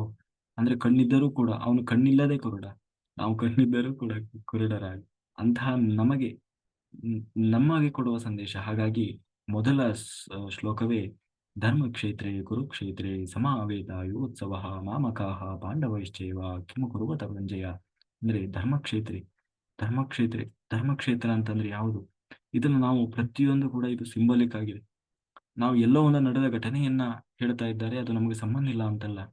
ಈ ಕುರುಕ್ಷೇತ್ರ ಬೇರೆ ಅಲ್ಲ, ನಮ್ಮೊಳಗೆ ಇದೆ ಕುರುಕ್ಷೇತ್ರ. ನಮ್ಮೊಳಗೆ ನಡೀತಾ ಇರುವಂತಹ, ಅಂದ್ರೆ ಈ ಬ್ರಹ್ಮಾಂಡ ಬೇರೆ ಅಲ್ಲ, ಪಿಂಡಾಂಡ ಬೇರೆ ಅಲ್ಲ, ನಮ್ಮೊಳಗೆ ಇರುವಂತಹ ಈ ಕುರುಕ್ಷೇತ್ರದಲ್ಲಿ ಅಂದ್ರೆ ಹೃದಯ, ನಮ್ಮ ಒಳಗೆ ಹೃದಯ ಇದೆ ಅಲ್ಲ. ಹಾಗೆ ಕಣ್ಣು ಕಾಣದ ರಾಷ್ಟ್ರ, ಅವನಿಂದ ಶುರುವಾಗ್ತಾ ಇರುವಂತ ಇದು ನಮ್ಮ ಹೃದಯ ಅನ್ನೋದು ಒಂದು ಧರ್ಮಕ್ಷೇತ್ರ. ಅದ್ರ ಒಳಗೆ ಈ ಧರ್ಮ ಮತ್ತೆ ಅಧರ್ಮದ ಸಂಘರ್ಷ ನಿರಂತರವಾಗಿ ನಡೀತಾ ಇರ್ತದೆ. ಹಾ, ಅಂದ್ರೆ ನಮ್ಮಲ್ಲಿ ಒಳಗೆ ನಡೀತಾ ಇದ್ದವರು ಕರ್ಮ, ಒಳ್ಳೆ ಒಳ್ಳೆ ಕರ್ಮನೂ ಇದೆ, ಕೆಟ್ಟ ಕರ್ಮನೂ ಇದೆ. ನಾವು ಕೆಲವೊಮ್ಮೆ ಒಳ್ಳೆ ಕೆಲಸ ಮಾಡ್ತೀವಿ, ಕೆಟ್ಟ ಕೆಲಸ ಮಾಡ್ತೀವಿ. ಹೀಗೆ ಆ ಒಳಗಿನ ಸಂಘರ್ಷ ಅನ್ನೋದು ನಿರಂತರವಾಗಿ ನಡೀತದೆ. ಅಂತಹ ಧರ್ಮಕ್ಷೇತ್ರ ಕುರುಕ್ಷೇತ್ರ, ಅಂತಹ ಕುರುಕ್ಷೇತ್ರದಲ್ಲಿ ಏನು ನಡೀತಾ ಇದೆ ಅಂತ ಹೇಳಿ ಧೃತರಾಷ್ಟ್ರ, ನನ್ನವರು ಮತ್ತೆ ಅಂದ್ರೆ ನನ್ನವರು ಯಾರು? ನನ್ನವರು ನನ್ನ ಮಾಮಕಾಹ ಪಾಂಡವಿಶ್ಚೈವ ಯೋತ್ಸವ. ಮಾಮಕಾಹ ಪಾಂಡವಿಶ್ ನನ್ನವರು ಅಂತಂದ್ರೆ ಮತ್ತೆ ಅಂದ್ರೆ ನನ್ನವರು ಪಾಂಡವರು ಅಂದ್ರೆ ನನ್ನವರು ಯಾರು? ನನ್ನವರು ಯಾರು? ಒಳ್ಳೆ ಕರ್ಮಗಳು ನನ್ನವರು. ಅದು ಧರ್ಮ ಅನ್ನೋದು ಏನಿದೆ ಅದೆಲ್ಲ ನನ್ನವರು. ಮಾಮಕಾಹ ಅಂದ್ರೆ ನನ್ನವರು. ಇನ್ನು ನನ್ನದಲ್ಲದವರು ಅಂದ್ರೆ ಯಾರು? ಕರ್ಮಗಳು, ಕೆಟ್ಟ ಕರ್ಮಗಳು, ಬೇಡದ ಕರ್ಮಗಳು. ಹಾಗಾಗಿ ಅವರ ನಡುವೆ ಏನು ನಡೀತಾ ಇದೆ ಇಲ್ಲಿ ಅನ್ನುವುದನ್ನ ಅನ್ನೋರ ಮೂಲಕ ಇದು ಶುರುವಾಗ್ತಾ ಇದೆ. ಆ ಮೂಲಕ ಇನ್ನು ಆ ಸಂಜಯ ಅವರೆಲ್ಲ ಹೇಳ್ತಾ ಹೋಗ್ತಾರೆ. ಹಾಗಾಗಿ ನಾವು ಆ ಏನಾಗ್ತಾ ಇದೆ ಈ ಕಡೆ ಕೃಷ್ಣ ಯಾವಾಗ ಬಂದು ನಿಂತ ಅರ್ಜುನ ಹೇಳ್ತಾ ಇದ್ದಾನೆ. ಕೃಷ್ಣನಿಗೆ ಹೇಳಿದ, ನೋಡು ಆ ಈ ಅರ್ಜುನ ಏನು ಕೃಷ್ಣ, ಈ ಪಾಪಿ ದುರ್ಯೋಧನ, ಆ ಈ ಪಾಪಿ ದುರ್ಯೋಧನನ್ನು ಕೂಡ ಇಷ್ಟೆಲ್ಲ ಅನ್ಯಾಯ ಮಾಡ್ತಾ ಇದ್ದಾನೆ, ಅಕ್ರಮ ಮಾಡ್ತಾ ಇದ್ದಾನೆ, ಅದು ಓಪನ್ ಆಗಿ ರಾಜಾರೋಷವಾಗಿ. ಆದ್ರೆ ಅಂತಹ ದುರ್ಯೋಧನನಿಗೂ ಕೂಡ ಸಹಾಯ ಮಾಡ್ಲಿಕ್ಕೆ ಅಂತ ಬಂದು ನಿಂತಿದಾರಲ್ವಾ, ಅವರನ್ನು ಒಂದ್ಸರಿ ನೋಡ್ಬೇಕು ನಾನು ಅಂತ ಹೇಳಿ ಅರ್ಜುನ ಆ ಕೃಷ್ಣನಿಗೆ ಆದೇಶ ಮಾಡ್ತಾರೆ. ಹಾಗಾಗಿ ನೀನು ಎರಡೂ ಸೈನ್ಯದ ಮಧ್ಯದಲ್ಲಿ, ಅಂದ್ರೆ ಆ ಸೈನ್ಯದ ಎದುರುಗಡೆ ಹೋಗಿ ನನ್ನ ರಥವನ್ನ ನಿಲ್ಲಿಸು. ಯಾಕೆಂದ್ರೆ ನಾವು ಅವ್ರ ಮುಖ ನೋಡ್ಬೇಕು, ಅಂದ್ರೆ ನಾನು ಯಾರ ಜೊತೆ ಯುದ್ಧ ಮಾಡ್ಬೇಕಾಗಿದೆ, ನನ್ನಿಂದ ಯಾರೆಲ್ಲ ಸಾಯೋರಿದ್ದಾರೆ ಅನ್ನೋದನ್ನ ನೋಡ್ಬೇಕು ನಾನು. ಯಾಕೆಂದ್ರೆ ಅದಕ್ಕಿಂತ ಹೆಚ್ಚಾಗಿ ಈ ಅಯೋಗ್ಯ ದುರ್ಯೋಧನೆಗೆ ಸಹಾಯ ಮಾಡ್ಲಿಕ್ಕೆ ಅಂತ ಬಂದು ನಿಂತಿದ್ದಾರೆ, ಇವ್ರು ಎಂತ ಅಯೋಗ್ಯರು ಇರ್ಬೋದು, ಅವ್ರನ್ನೆಲ್ಲ ನಾನು ಒಂದ್ಸರಿ ನೋಡ್ಬೇಕು. ಅದಕ್ಕೆ ನೀನು ನನ್ನ ರಥವನ್ನ, ಅಂದ್ರೆ ಇಲ್ಲಿ ಸಂಪೂರ್ಣವಾಗಿ ಅಹಂಕಾರ ಮತ್ತನಾಗಿದ್ದಾನೆ ಯಾರು? ಅರ್ಜುನ. ಅಂದ್ರೆ ಅಜ್ಞಾನದಲ್ಲಿ ಮುಳುಗಿದ್ದಾನೆ ಅರ್ಜುನ. ಹಾಗಾಗಿ ಇವತ್ತು ನನ್ನ ರಥದಲ್ಲಿ ಭಗವಂತ ಕೂದಿದ್ದಾನೆ, ಅವನ ಅಪ್ಪಣೆ, ಅವನ ಪರ್ಮಿಷನ್ ಕೇಳಬೇಕು. ಅವನಿಗೆ ಬರೀ ಸಾರಥಿಯಾಗಿ ನನ್ನ ಸಹಾಯಕ್ಕೆ ಬಂದಿದ್ದಾನೆ. ಆದ್ರೆ ನಾನು ಅದನ್ನ ಮರೆತಿದ್ದೇನೆ. ಅಂದ್ರೆ ಇವತ್ತು ಅವನು ಏನೋ ನನ್ನ ಕೈ ಕೆಲಸ ಮಾಡಕ್ ಬಂದಿರೋ ಆಳು ಅನ್ನುವ ಹಾಗೆ ಇವತ್ತು ತನ್ನಲ್ಲಿ ತಾನು ಭಾಸವಾಗಿ ಅರ್ಜುನ ಆ ಒಂದು ಸ್ಥಿತಿಯಲ್ಲಿ ಮಾತನಾಡ್ತಾ ಇದ್ದಾನೆ. ಹಾಗೆ ಆ ಅದಕ್ಕೆ ಸರಿಯಾಗಿ ಕೃಷ್ಣ ಎರಡೂ ಸೈನ್ಯದ ಮಧ್ಯೆ, ಅವ್ರ ಸೈನ್ಯದ ಮಧ್ಯೆ ಹೋಗಿ ಆ ರಥವನ್ನ ನಿಲ್ಲಿಸಿದ. ಸೈನ್ಯದಲ್ಲಿ ರಥವನ್ನು ಯಾವಾಗ ನಿಲ್ಲಿಸಿದ ಆಗ ಕೃಷ್ಣ ಹೇಳ್ತಾನೆ, ಆ ನೋಡು, ಇವರ ಜೊತೆಗೆ ನೀನು ಯುದ್ಧ ಮಾಡಬೇಕಾಗಿದೆ ಅಂತ ಹೇಳಿ ಯಾವಾಗ ಅವರೆಲ್ಲರನ್ನ ನೋಡ್ಲಿಕ್ಕೆ ಶುರು ಮಾಡ್ತಾನೆ. ದುರ್ಯೋಧನ, ದುಶ್ಯಾಸನ, ದ್ರೋಣಾಚಾರ್ಯರು, ಭೀಷ್ಮಾಚಾರ್ಯರು, ಆಮೇಲೆ ಎಲ್ಲರೂ ತನ್ನ ಜೊತೆಗೆ ಆಡಿ ಬೆಳೆದಂತಹ ಸ್ನೇಹಿತರು ಪ್ರತಿಯೊಬ್ಬರನ್ನು ಒಂದು ಕಡೆಯಿಂದ ನೋಡ್ತಾ ಬರ್ತಾನೆ. ನೋಡುವಾಗ ಅವನಲ್ಲಿ ಮೋಹ ಅನ್ನೋದು ಶುರುವಾಗ್ತದೆ. ಅಂದ್ರೆ ಮಾಯೆ ಆವರಿಸಿಕೊಳ್ತದೆ. ಅಯ್ಯೋ, ಏನ್ ಮಾಡ್ಲಿಕ್ಕೆ ಹೊರಟಿದ್ದೀನಿ ನಾನು ಅಂತ ಹೇಳಿ ಆ ಮಾಯೆ ಅನ್ನೋದು ಶುರುವಾಗಿ. ಮಾಯೆ ಅಂತಂದ್ರೆ ಈ ಮಾಯೆ ಬೇರೆ ಅಲ್ಲ. ಆ ಅರ್ಜುನ ಅಳಲಿಕ್ಕೆ ಶುರು ಮಾಡ್ತಾನೆ. ಅಂದ್ರೆ ನಾನು ನನ್ನ ಸ್ವಾರ್ಥಕ್ಕಾಗಿ, ಈ ಸಾಮ್ರಾಜ್ಯಕ್ಕಾಗಿ, ಸಂಪತ್ತಿಗಾಗಿ ಅಂತ ಹೇಳಿ ನನ್ನವರ ಜೊತೆಗೇನೆ ನಾನು ಇವತ್ತು ಯುದ್ಧಕ್ಕೆ ಬಂದು ನಿಂತಿದ್ದೇನಲ್ಲ. ಹ್ಮ್ ಈ ಎಲ್ಲ ಯಾರು ಭೀಷ್ಮಾಚಾರ್ಯರು, ನಮ್ಮನ್ನು ಯಾರು ಎತ್ತಿ ಆಡಿಸಿದಂತಹ ಭೀಷ್ಮಾಚಾರ್ಯರು, ನಮಗೆ ವಿದ್ಯೆ ಕಲಿಸಿದಂತಹ ದ್ರೋಣಾಚಾರ್ಯರು, ಆ ವಿದ್ಯೆ ಕಲಿಸಿದ ಗುರುವಿನೇ ವಿರುದ್ಧವಾಗಿ ಇವತ್ತು ನಾನು ನಿಂತಿದ್ದೇನೆ. ನನ್ನನ್ನು ಎತ್ತಿ ಆಡಿಸಿ ದೊಡ್ಡ ಮಾಡಿದಂತಹ ಭೀಷ್ಮಾಚಾರ್ಯರ ಎದುರಿಗೆ, ಜೊತೆಗೆ ಇವರೆಲ್ಲ ಬೇರೆ ಯಾರೂ ಅಲ್ಲ, ಧೃತರಾಷ್ಟ್ರನ ಮಕ್ಕಳು, ಅಂದ್ರೆ ನನ್ನ ದೊಡ್ಡಪ್ಪನ ಮಕ್ಕಳು, ನನ್ನೆಲ್ಲ ಅಣ್ಣ ತಮ್ಮಂದಿರು. ಇವರ ಮುಂದೆ ಇವತ್ತು ನಾನು ಯುದ್ಧಕ್ಕಾಗಿ, ಯಾಕಾಗಿ, ಸಾಮ್ರಾಜ್ಯಕ್ಕಾಗಿ ಅಂತ ಹೇಳಿ ಅವನಲ್ಲಿ ಮೋಹ ಬರ್ತದೆ. ಆ ಮೋಹ ಬಂದು ಅದಕ್ಕಾಗಿ ಕೃಷ್ಣನಿಗೆ ಹೇಳ್ತಾ ಇದ್ದೇನೆ, ಇಲ್ಲ ಕೃಷ್ಣ, ನನಗೆ ಆಗ್ತಾ ಇಲ್ಲ, ನಾನು ಯುದ್ಧ ಮಾಡೋದಿಲ್ಲ. ನನಗೆ ಏನ್ ಅನಿಸ್ತಾ ಇದೆ ಅಂದ್ರೆ ಎಲ್ಲಾ ಬಿಟ್ಟು ನಾನು ಯಾವ್ದಾದ್ರು ಕಾಡಿಗೆ ಹೋಗಿ ಭಿಕ್ಷೆ ಬೇಡ್ಕೊಂಡು ತಪಸ್ ಮಾಡ್ಕೊಂಡು ಆರಾಮ್ಸೆ ಇದ್ದು ಬಿಡೋಣ, ಈ ಧ್ಯಾನ ಗಿನ ಮಾಡ್ಕೊಂಡು ಅಂತ ನನಗೆ ಅನಿಸ್ತಾ ಇದೆ. ಅದಕ್ಕಾಗಿ ನಾನು ಸೋತ್ರೂ ಪರವಾಗಿಲ್ಲ, ನನ್ನನ್ನು ಹೇಳಿ ಅನ್ಕೊಂಡ್ರೂ ಪರವಾಗಿಲ್ಲ, ನನಗೆ ಇದು ಸಾಧ್ಯ ಇಲ್ಲ. ನನ್ನವರನ್ನೇ ನಾನು ಕೊಲ್ಲಲಿಕ್ಕೆ ನನಗೆ ಗೊತ್ತಿಲ್ಲ ಅವನಿಗೆ. ಇವರನ್ನ ಅವ್ರು ಕೊಲ್ತಾರೋ ಅವ್ರು ಇವ್ರನ್ನ ಕೊಲ್ತಾರೋ ಗೊತ್ತಿಲ್ಲ. ಆದ್ರೆ ಇವನೇ ಹೇಳ್ತಾರೆ, ನಾನು ಅವ್ರನ್ನೆಲ್ಲ ಕೊಂದು ಬಿಡ್ತೇನೆ, ನನ್ನಿಂದ ಅವರೆಲ್ಲ ಸತ್ತೋಗ್ಬಿಡ್ತಾರೆ ಅಂತ ಹೇಳಿ ಇವನೇ ಹೇಳ್ತಾ ಇದ್ದ. ಅಂದ್ರೆ ಇದು ಹೇಗಿದೆ ಅಂತಂದ್ರೆ ಅವನ ಪರಿಸ್ಥಿತಿ. ಅದಕ್ಕೆ ಮುಂದೆ ಹೀಗೆ ಇದು ನಮ್ಮ, ಆಮೇಲೆ ಅದನ್ನು ಪ್ರತಿಯೊಂದನ್ನು ಕೂಡ ಹೇಳ್ತಾ ಹೇಳ್ತಾ ಹೇಳ್ತಾ ಯಾಕೆ ಏನು ಅಂತ ಹೇಳಿ ರೋಧಿಸ್ತಾ ಹೋಗ್ತಾನೆ. ಅದೇ ಆತ್ಮದ ರೋದನೆ. ನಾವಿವತ್ತು ರೋಧಿಸ್ತಾ ಇದ್ದೀವಿ, ಅಯ್ಯೋ ನನಗೆ ಸ್ವಾಮಿ ಅದಾಗ್ತಾ ಇಲ್ಲ, ನನಗೆ ಇದಾಗ್ತಾ ಇಲ್ಲ, ನನ್ನ ಮನೇಲಿ ಅದು ಸಮಸ್ಯೆ ಇದೆ, ಇದು ಸಮಸ್ಯೆ ಇದೆ ಅನ್ನುವ. ಯಾವ್ದಾದ್ರು ದೇವಸ್ಥಾನಕ್ಕೆ ಹೋದ್ರು ಅಲ್ಲಿ ದೇವ್ರ ಮುಂದೆ ನಿಂತ್ಕೊಂಡು ಅದೇ ರೋಧಿಸು.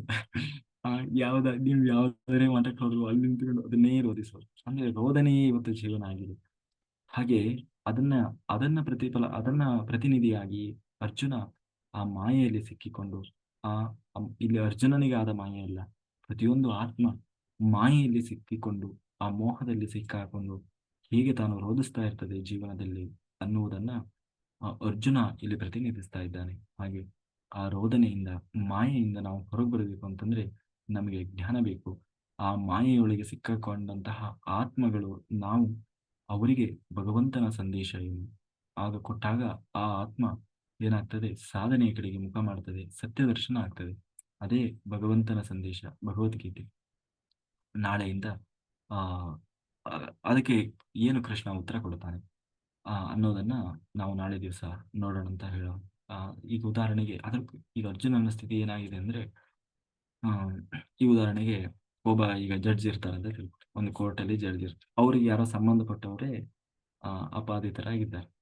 ಅದಕ್ಕಾಗಿ ಅವರು ಒಂದು ವೇಳೆ ಅವ್ರು ಯಾರೇ ಬಂದು ನಿಂತಿರಲಿ, ನನ್ನ ಧರ್ಮ ಯಾವುದು, ನನ್ನ ಕರ್ತವ್ಯ ಧರ್ಮ ಯಾವುದು, ಕರೆಕ್ಟ್ ಆಗಿ ವಾದ ವಿವಾದಗಳನ್ನ ಆಲಿಸಿ ಅದಕ್ಕೆ ಸರಿಯಾದ ಜಡ್ಜ್ಮೆಂಟ್ ಕೊಡಬೇಕಷ್ಟೇ. ಕಾನೂನಲ್ಲಿ ಸೆಕ್ಷನ್ಸ್ ಅಲ್ಲಿ ಏನ್ ಹೇಳ್ತದೆ ಅದನ್ನ ಕೊಡಬೇಕು. ಅದು ಬಿಟ್ಟು ಇದು ನನಗೆ ಬೇಕಾದವರು ಬೇಡಾದವರು ಅದನ್ನೆಲ್ಲ ಹೇಳೋಂಗಿಲ್ಲ. ಒಂದ್ ವೇಳೆ ಏನ್ ಅವ್ರು ನಮ್ ದೊಡ್ಡಪ್ಪನ ಮಗ ಚಿಕ್ಕಪ್ಪನ ಮಗ ನಾನು ಹೆಂಗ ಆರ್ಡರ್ ಮಾಡಿ ಅಂತ ಹೇಳಿ ಅಥವಾ ನಾನು ಕೆಲಸ ಬಿಟ್ಟು ಹೋಗ್ತೀನಿ ಅಂತ ಹೇಳಲಿಕ್ಕಾಗ್ತದೆ? ಅದು ಕರ್ತವ್ಯ ಭ್ರಷ್ಟತೆನೇ ಆಗ್ತದೆ. ಅಂದ್ರೆ ಅದನ್ನೇ ಪಲಾಯನವಾದ. ಅಥವಾ ಇದೆಲ್ಲ ಬೇಡಪ್ಪ, ಇದು ನನಗೆ ಮತ್ತು ನನ್ನ ಸಂಬಂಧಿಕರು ಇವರೆಲ್ಲ ನನ್ನ ಬಗ್ಗೆ ಕೆಟ್ಟದಾಗಿ ತಿಳ್ಕೊಳ್ತಾರೆ, ತಪ್ಪು ತಿಳ್ಕೊಳ್ತಾರೆ, ನನ್ನ ಹೊಟ್ಟೆಪಾಡಿಗಾಗಿ ಮಾಡೋ ಈ ಕೆಲಸಕ್ಕಾಗಿ ಬಂದು ನಾನು ನನ್ನವರಿಗೆ ಶಿಕ್ಷೆ ಕೊಡುವುದು ಎಷ್ಟು ಸರಿ ಇರ್ತದೆ ಅಂತ ಹೇಳಿ ನನಗೇನು ಬೇಡ ಎಲ್ಲ ಬಿಟ್ಟು ಹೋಗ್ಬಿಡ್ತೇನೆ ನಾನು ಅಂತ ಹೇಳಿದ್ರೆ ಅದು ಹೇಗೆ ಹಾಸ್ಯಾಸ್ಪದವಾಗಿರ್ತದೆ? ಅಥವಾ ಹಾಗೆ ಮಾಡಬಹುದಾ?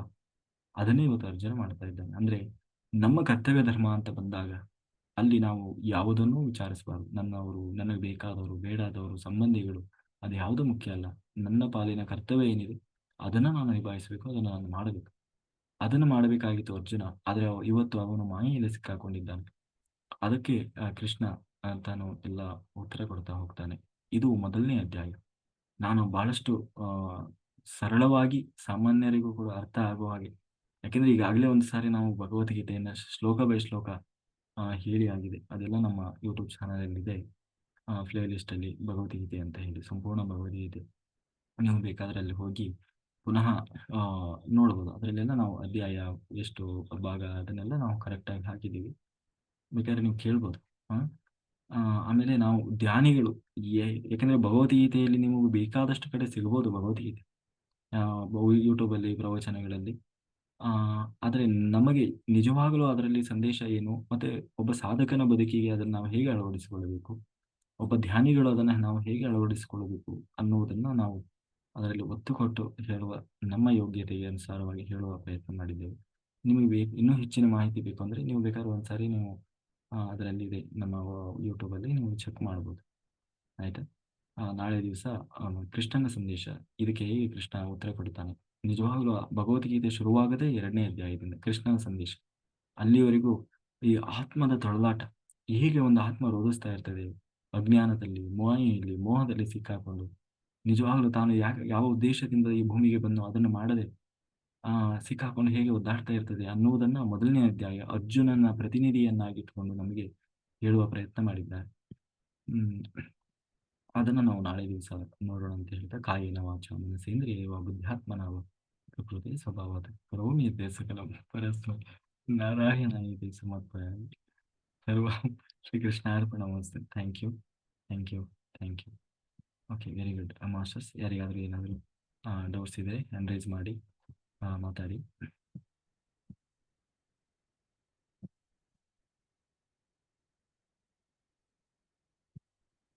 ಆಮೇಲೆ ಯಾವುದೇ ಆದರೂ ಅಷ್ಟೇ, ಜ್ಞಾನ ಅನ್ನೋದು ಕೇಳಿ ಬಿಡುವಂಥದ್ದಲ್ಲ, ಕೇಳಿ ಅದನ್ನು ನಾವು ಅಳವಡಿಸಿಕೊಳ್ಳುವಂಥದ್ದು. ನೀವು ಭಗವದ್ಗೀತೆ ಅಂದರೆ ಸುಮ್ಮನೆ ಏನೋ ಅದು ಟೈಮ್ ಪಾಸಿಗಾಗಿ, ಅದು ಅದರಿಂದ ಕೇಳಿದರೆ ಪುಣ್ಯ ಬರ್ತದೆ, ಪಾರಾಯಣ ಮಾಡಿದರೆ ಪುಣ್ಯ ಬರ್ತದೆ. ಭಗವದ್ಗೀತೆ ಇರೋದು ಪಾರಾಯಣ ಮಾಡಲಿಕ್ಕಲ್ಲ. ಅದನ್ನು ಕೆಲವರು ದಿನನಿತ್ಯ ಓದ್ತಾ ಇರ್ತಾರೆ, ದಿನನಿತ್ಯ ಹೇಳ್ತಾ ಇರ್ತಾರೆ. ಆಮೇಲೆ ಸಿಕ್ಕಲ್ಲೆಲ್ಲ ಗ್ರೂಪಲ್ಲಿ ಹೇಳ್ತಾ ಇರ್ತಾರೆ. ಹೇಳಬಾರ್ದು ಅನ್ನೋದು ಉದ್ದೇಶ ಅಲ್ಲ. ನಿಜವಾಗಲೂ ಸಾರ್ಥಕತೆ ಯಾವುದು ಅಂತಂದ್ರೆ, ಭಗವದ್ಗೀತೆಯಲ್ಲಿ ಪ್ರತಿಯೊಂದು ಶ್ಲೋಕದಲ್ಲಿ ಕೃಷ್ಣ ಏನ್ ಹೇಳಿದ್ದಾನೆ ಅದನ್ನ ಅರ್ಥ ಮಾಡಿಕೊಂಡು ಅದನ್ನ ನಮ್ಮ ಬದುಕಿನಲ್ಲಿ ಅಳವಡಿಸಿಕೊಂಡಾಗ ನಿಜವಾಗಲೂ ಅದು ನಿಜವಾದ ಪಾರಾಯಣ. ಅದು ಬಿಟ್ಟು ನಾವು ಲಬೋ ಅಂತ ಹೋಯ್ಕೊಂಡು ಅದ್ರದ್ದು ಏನು ಅರ್ಥ ಗೊತ್ತಿಲ್ಲ, ತುದಿ ಗೊತ್ತಿಲ್ಲ, ಫೂಡ ಗೊತ್ತಿಲ್ಲ, ಒಟ್ಟಿನಲ್ಲಿ ಹೇಳೋದು ಧರ್ಮ ಕ್ಷೇತ್ರ ಕುರುಕ್ಷೇತ್ರ, ಅದು ಏನು ಅದ್ರ ಕೇಳಿದ್ರೆ ಏನೋ ಗೊತ್ತಿರಲ್ಲ ಅವ್ರಿಗೆ. ನೀವು ಎಷ್ಟು ಜನ ಇದ್ದಾರೆ, ನಾನು ಏನು ಪಾರಾಯಣ ಮಾಡೋರಿದ್ದಾರೆ, ನೀವು ಹೋಗಿ ಕೇಳಿ, ಪಾರಾಯಣ ಮಾಡಿದ್ರೆ ಪುಣ್ಯ ಬರ್ತದೆ ಅಂತಾರೆ, ಪಾರಾಯಣ ಮಾಡಿದ್ರೇನೆ ಒಳ್ಳೇದಾಗ್ತದೆ, ಅದೇ ಮೋಕ್ಷ ಅಂತಾರೆ. ಪಾರಾಯಣ ಮಾಡಿದಲ್ಲ, ನೀವು ಈ ಕಡೆ ಭಗವದ್ಗೀತೆ ಓದಿ ವಾಪಸ್ ಹೊರಗಡೆ ಹೋಗಿ ನೀವು ಮತ್ತು ಅದನ್ನೇ ಮಾಡಿದ್ರೆ, ಅರ್ಜುನ ಮಾಡಿ ಕೆಲಸ ಮಾಡಿದ್ರೆ ಏನು ಕೃಷ್ಣ ಹೇಳಿದಕ್ಕೂ ಏನು ಮಾನ ಮರ್ಯಾದೆ ಇರಲ್ಲ. ಕೃಷ್ಣನಿಗೆ ಮಾನ ಮರ್ಯಾದೆ ಇರಲ್ಲ ಅಷ್ಟೇ. ಹಾಗಾಗಬಾರ್ದು. ಜ್ಞಾನ ಅನ್ನೋದನ್ನ ನಮ್ಮ ಜ್ಞಾನವಾಗಿ ತಗೊಂಡು ಅದನ್ನು ನಾವು ಅಳವಡಿಸಿಕೊಳ್ಳಬೇಕು. ಅದು ನಮಗಿರೋದು ಟೈಮ್ ಪಾಸಿಗಾಗಿ ಅಲ್ಲ. ಆಯ್ತಾ? ಹಾಗಾಗಿ ಯಾವುದೇ ಜ್ಞಾನ ಆಗಿರ್ಬೋದು, ಅದಕ್ಕೆ ನಾವು ಅದನ್ನು ಚೆನ್ನಾಗಿ ಅರ್ಥವತ್ತಾಗಿ ನಾವು ಅಳವಡಿಸಿಕೊಂಡಾಗಲೇನೆ ಅದು ಸಾರ್ಥಕವಾಗ್ತದೆ. ಲತಾ ಮಾಸ್ಟರ್ ಮಾತಾಡಿ. ಎಲ್ಲ ಆತ್ಮ ಬಂಧುಗಳಿಗೂ ನಮಸ್ತೆ ಸರ್. ನಮಸ್ತೆ ನಮಸ್ತೆ. ಸರ್, ನಾಳೆ ಏಕಾದಶಿ ನಂದು ಫಸ್ಟ್ ಮಾಡ್ಬೇಕು ಅಂತ ಅಂದ್ಕೊಂಡಿದೀನಿ. ಈಗ ಮೌನ ಮತ್ತೆ ಉಪವಾಸ ಮಾಡಿದಾಗ ನಾವು ಟೈಮ್ ಹೆಂಗೆ ಸ್ಪೆಂಡ್ ಮಾಡ್ಬೇಕು ಅಂತ. ಅಂದ್ರೆ ಏನ್ ಟೈಮ್ ಸ್ಪೆಂಡ್ ಮಾಡೋದು? ಯಾವ ತರ ಅಂದ್ರೆ ಸ್ವಾಧ್ಯಾಯ ಮಾಡ್ಬಹುದಾ? ಅಂದ್ರೆ ಎಲ್ಲಿ ಬುಕ್ಸ್ ಓದ್ಬಹುದಾ? ಓದೋದಕ್ಕೆ ಮೌನಕ್ಕೂ ಸಂಬಂಧ ಇಲ್ಲಲ್ಲ. ನಿಮ್ ಪಡೆ ಅದೇನು ಸಮಸ್ಯೆ? ಅದು ಓದ್ಬೋದು. ಆಮೇಲೆ ಅದೇ ಆದಷ್ಟು ಮೌನವಾಗಿ ಏನೋ ಹಾರ್ಡ್ ವರ್ಕ್ ಎಲ್ಲ ಮಾಡ್ಲಿಕ್ಕೆ ಹೋಗ್ಬೇಡಿ. ಅಂದ್ರೆ ದೇಹಕ್ಕೆ ಶ್ರಮ ಕೊಡುವಂತ ಜಾಸ್ತಿ ಕೆಲಸ ಏನು ಮಾಡ್ಲಿಕ್ಕೆ ಹೋಗ್ಬಾರ್ದು. ಮತ್ತೆ ಫಸ್ಟ್ ಟೈಮ್ ಆಗಿರೋದ್ರಿಂದ ನೀರ್ ಕುಡಿಲ್ಲ.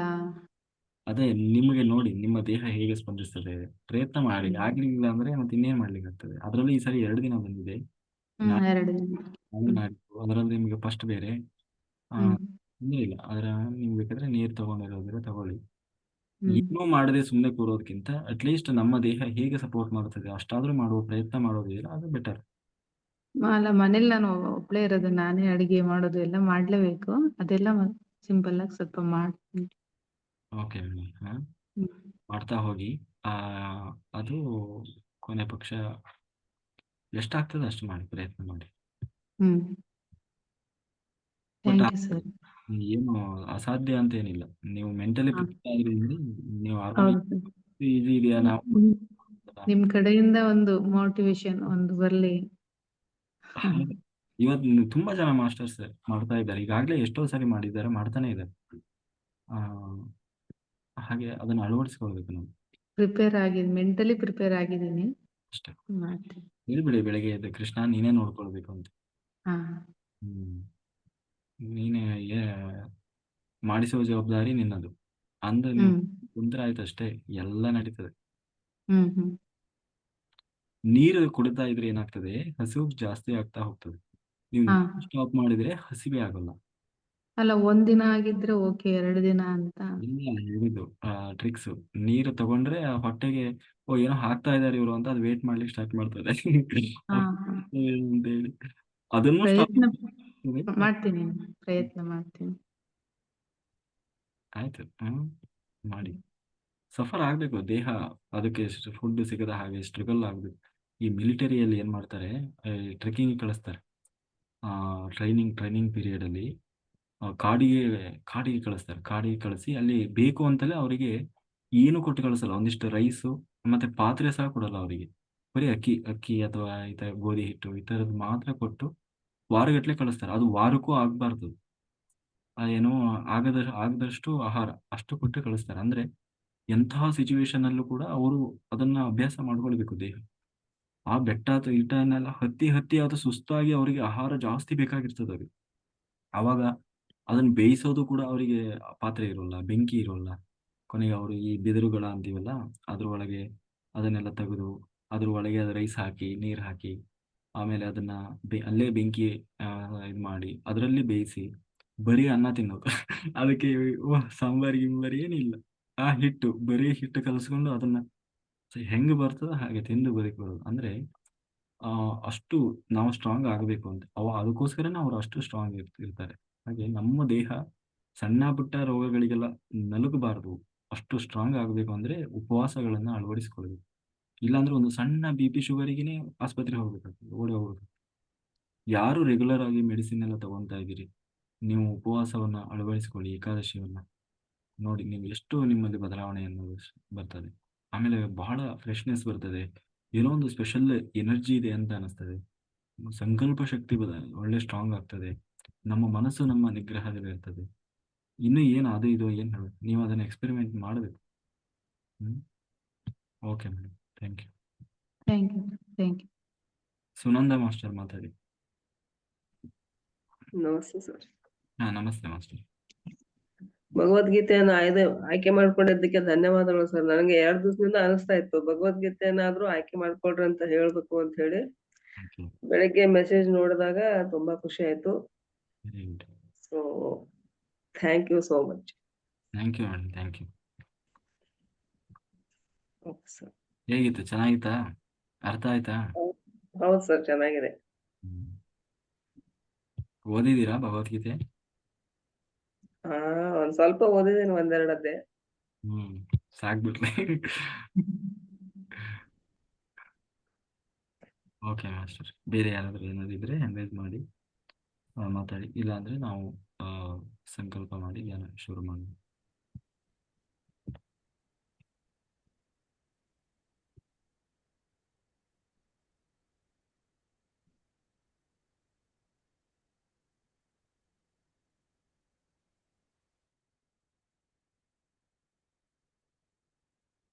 ಮಾಸ್ಟರ್ ಮಾತಾಡಿ. ಲೋಹಿತ್ ಸಾಗರ್. ನಮಸ್ತೆ ಮಾಸ್ಟರ್. ನಮಸ್ತೆ. ನಾಳೆ ಏಕಾದಶಿ ಇದೆಯಲ್ಲ ಮಾಸ್ಟರ್, ಇದೇನಾದ್ರೂ ಇದು ಮಾಡಿ ಮೈಲ್ಗೆ ಏನಾದ್ರೂ ಇದೆಯಾ ಅಥವಾ ಏನು ಅಂತ ಕೇಳ್ಬೇಕಿತ್ತು. ಇಡೀ ಮೈಲಿಗೆ ಅಂತ ಏನಿಲ್ಲ, ಬೆಳಗ್ಗೆ ಎದ್ದು ಸ್ನಾನ ಮಾಡಬೇಕು. ಇವತ್ತು ದಶಮಿ ದಿವಸ ಎದ್ದು ಸ್ನಾನ ಮಾಡಿ ದೇವ್ರ ಹತ್ರ ಹೋಗಿ ಪ್ರಾರ್ಥನೆ ಮಾಡಬೇಕು. ನಿಮಗೆ ಅದಕ್ಕೆ ಶ್ಲೋಕ ಬರ್ತದೆ. ಶ್ಲೋಕ ಹೇಳಕ್ ಬಂದಿಲ್ಲ ಅಂದ್ರೆ ನೀವು ಹಾಗೆ ಹೇಳ್ಬೋದು, ದೇವ್ರ ಹತ್ರ ಪ್ರಾರ್ಥನೆ ಮಾಡಬೇಕು. ಇವತ್ತಿನಿಂದ ನಾನು ಏಕಾದಶಿ ವ್ರತಸ್ಥನಾಗ್ತಾ ಇದ್ದೇನೆ. ದಶಮಿ ದಿವಸ ಪ್ರಾಪ್ತ ರಥಸ್ಥವಂ ಜನಾರ್ದನ ದಿನಂ ದೇವ ದೇವೇಶ ನಿರ್ವಿಘ್ನಂ ಕುರುತೆ ನಮಃ ಅಂತ ಹೇಳಿ ಅದು ಶ್ಲೋಕ ಬರ್ತದೆ. ನಿಮಗೆ ಅಷ್ಟೆಲ್ಲ ಹೇಳಕ್ ಬಂದಿಲ್ಲ ಅಂದ್ರೆ ಅದರ ಅರ್ಥ ಹೇಳಿದ್ರೆ ಸಾಕು. ದೇವರ ಮುಂದೆ ನಮ್ಮ ಭಾವನೆ ಮುಖ್ಯ. ಸೊ ನಾನು ವ್ರತಸ್ಥನಾಗ್ತಾ ಇದ್ದೇನೆ 3 ದಿವಸ, ಅಥವಾ ಈಗ 4 ದಿನ ಬಂದಿರೋದ್ರಿಂದ ಇನ್ನು 4 ದಿನ, ಚತುರ್ವಿಧಿನ 4 ದಿನ ನಾನು ವ್ರತಸ್ಥನಾಗ್ತಾ ಇದ್ದೇನೆ. ನೀನೇ ನನ್ನೊಳಗೆ ನಿಂತ ನನ್ನಿಂದ ಎಲ್ಲ ಮಾಡಿಸ್ಬೇಕು ಅಂತ ಹೇಳಿ ನಾವು ಅವನ ಮೇಲೆ ಭಾರ ಹಾಕಿ ಶುರು ಮಾಡ್ಬೇಕು. ದಶಮಿ ದಿವಸ ಮಧ್ಯಾಹ್ನ ಮಾತ್ರ ಊಟ ಮಾಡಬೇಕು. ಮತ್ತೆ ಏಕಾದಶಿ ದಿವಸ ಬೆಳಗ್ಗೆ ಎದ್ದು ಎಲ್ಲ ಸ್ನಾನ ಎಲ್ಲ ಮಾಡಿ ಅವತ್ತು ಸಾಧ್ಯವಾದರೆ ನಿಮಗೆ ಈ ತೀರ್ಥ ಅಂದ್ರೆ ಸಾಲಿಗ್ರಾಮ ಮನೆಯಲ್ಲಿ ಇದ್ರೆ ಇಲ್ಲ ಅಂದ್ರೆ ನೀವು ಎಲ್ಲಾದ್ರೂ ಕೊನೆ ಪಕ್ಷ ದೇವರಿಗೆ ತುಳಸಿಯನ್ನ ಹಾಕಿ ಆ ತುಳಸಿಯನ್ನ ನೀರೇನಿರ್ತದೆ ಒಂದು ಉದಾಹರಣೆ ಅಂದ್ರೆ ಒಂದು ನಾವು ತೀರ್ಥ ಕೊಡ್ತೀವಲ್ಲ, ಸಣ್ಣ ಸ್ಪೂನ್ ಇರ್ತದಲ್ಲ ಅದರಲ್ಲಿ ಒಂದು ತೀರ್ಥ ತಗೊಳ್ಬೇಕಷ್ಟೆ, ಅದೇ ಮುಗೀತು. ಅಲ್ಲಿ ತಗೊಂಡು ನೀವು ಅವತ್ತು ಅಷ್ಟೇ, ಇವತ್ತು ಏಕಾದಶಿ ನಾನು ನಿರ್ಜಲವಾಗಿರ್ತೇನೆ ಅಂತೇಳಿ ದೇವರಲ್ಲಿ ಪ್ರಾರ್ಥನೆ ಮಾಡಬೇಕು. ಮಾಡಿ ಅಲ್ಲ ಮಾಸ್ಟರ್, ನಾನು ಅದೆಲ್ಲ ಕೇಳ್ತಾ ಇರೋದು. ಈ ಲೇಡೀಸ್ಗೆ ಸಾಮಾನ್ಯವಾಗಿ ಮಂತ್ಲಿ ಪ್ರಾಬ್ಲಮ್ ಬರುತ್ತಲ್ವಾ, ಸೊ ಆ ಇದ್ದಾಗಲೂ time- ಏನು ಮಾಡ್ಲೇಬೇಕು, ಆದ್ರೆ ಪೂಜೆ ಗೀಜೆ ಎಲ್ಲ ಮಾಡ್ಲಿಕ್ಕೆ ಇದಿರಲ್ಲ ಅಷ್ಟೇ. ಬಟ್ ಅದು ನೀವು ಮಾಡ್ಲೇಬೇಕು, ಸ್ನಾನ ಗಿನ ಎಲ್ಲ ಮಾಡ್ಲೇಬೇಕಾಗ್ತದೆ. ಪ್ರಾರ್ಥನೆ ನಮ್ಮೊಳಗೆ ನಾವು ಮಾಡ್ಕೊಳ್ಬೇಕು. ಅಂದ್ರೆ ಯಾವಾಗ ಹೋಗಿ ನೀವೇನು ದೇವ್ರ ಮನೆಯಲ್ಲೆಲ್ಲ ಹೋಗಿ ದೇವ್ರ ಪೂಜೆ ಅದೆಲ್ಲ ಏನಿರಲ್ಲ. ಆದ್ರೆ ಆ, ನಮ್ಮ ಪಾಡಿ ನಾವು ಅದಕ್ಕೆ ಸೂತಕ ಸಹ ಇಲ್ಲ ಏಕಾದಶಿಗೆ. ನೀವು ಸೂತಕ ಬಂದ್ರೂ ಕೂಡ ಮಾಡ್ಬೇಕು. ಅಂದ್ರೆ ಮನೆಯಲ್ಲಿ ಸೂತಕ ಅಂತೀವಲ್ಲ, ಸಾವು ಅಥವಾ ಈ ಏನೇ ಇದ್ರೂ ಕೂಡ ಏಕಾದಶಿಯನ್ನು ನಿಲ್ಲಿಸೋ ಹಾಗಿಲ್ಲ, ಮಾಡ್ಲೇಬೇಕು. ಆಮೇಲೆ ಆಮೇಲೆ ಯಾರು ಗೃಹಸ್ಥರಿದ್ದೀರಿ ಅವತ್ತು ನೀವು ಸ್ವಲ್ಪ ಬ್ರಹ್ಮಚರ್ಯ ಪರಿಪಾಲನೆ ಮಾಡ್ಬೇಕು 2 ದಿವಸ ಅಥವಾ 3 ದಿವಸ, ಏನು ದಶಮಿ ಏಕಾದಶಿ ದ್ವಾದಶಿ ಇರ್ತದಲ್ಲ, ಅದು ಕೂಡ ಮುಖ್ಯ. ಆಮೇಲೆ ಅದೇ ಆದಷ್ಟು ನಾವು ಸಾಧನೆಗೆ ಒತ್ತು ಕೊಡಬೇಕು. ಏಕಾದಶಿ ದಿವಸ ಸಂಪೂರ್ಣ ನಿರ್ಜಲ ಇರೋರು, ಕೆಲಸ ಡ್ಯೂಟಿ ಇರೋರಂತೂ ಆಯ್ತು, ಕೆಲಸ ಇಲ್ಲದೆ ಮನೆಯಲ್ಲಿ ಇರೋರು ಆದಷ್ಟು ಆ ಸಮಯ ಧ್ಯಾನ, ಮೌನ, ಮತ್ತೆ ಏನಾದರೂ ಪುಸ್ತಕಗಳನ್ನು ಓದುವುದು, ಹೀಗೆ ಸಮಯವನ್ನು ಕಳೆಯಬೇಕು. thank you master. Okay sir. ಆಮೇಲೆ ಅದೇ ಜಾಗರಣೆ ಮಾಡಬೇಕು ಅಂತಾನು ಇದೆ. ಹೆಂಗಿದ್ರು ಗುಡಾಕೇಶದಲ್ಲಿ ರಾತ್ರಿ ಎಲ್ಲ ಜಾಗರಣೆ ಮಾಡ್ತಾರಲ್ಲ, ಹಾಗಾಗಿ ಅದು ಕವರ್ ಆಗ್ತದೆ. ಪ್ರೇಮಲತಾ ಮಾಸ್ಟರ್ ಮಾಡಿ.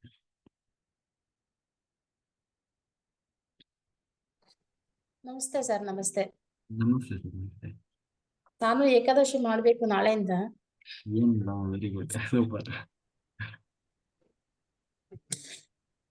ಹೆಂಗ್ ಮಾಡದ್ ಸರ್? ಈಗ ಹೇಳಿದ್ರಲ್ಲ ಗೊತ್ತಾಯ್ತು, ದೇವ್ರ ಮುಂದೆ ಕೇಳ್ಕೊಂಡು. ಅಷ್ಟೇ. ಹ್ಮ್ ಬೇಜಾರಾಗಿ ಉಪವಾಸ, ಅದು ಮುಖ್ಯ ಮಾಡಿ. ಹ್ಮ್ ಹ್ಮ್. ಅದು 2 ದಿನ ಅಂದ್ರೆ ಕಂಟಿನ್ಯೂಸ್ ಆಗಿ ಮಾಡ್ಬೇಕಲ್ಲ, ಒಂದೇ ದಿನನ? ಈ ಸರಿ ಮಾತ್ರ 2 ದಿನ ಬಂದಿದೆ, ಹಾಗಾಗಿ 2 ದಿನ ಮಾಡ್ಬೇಕು.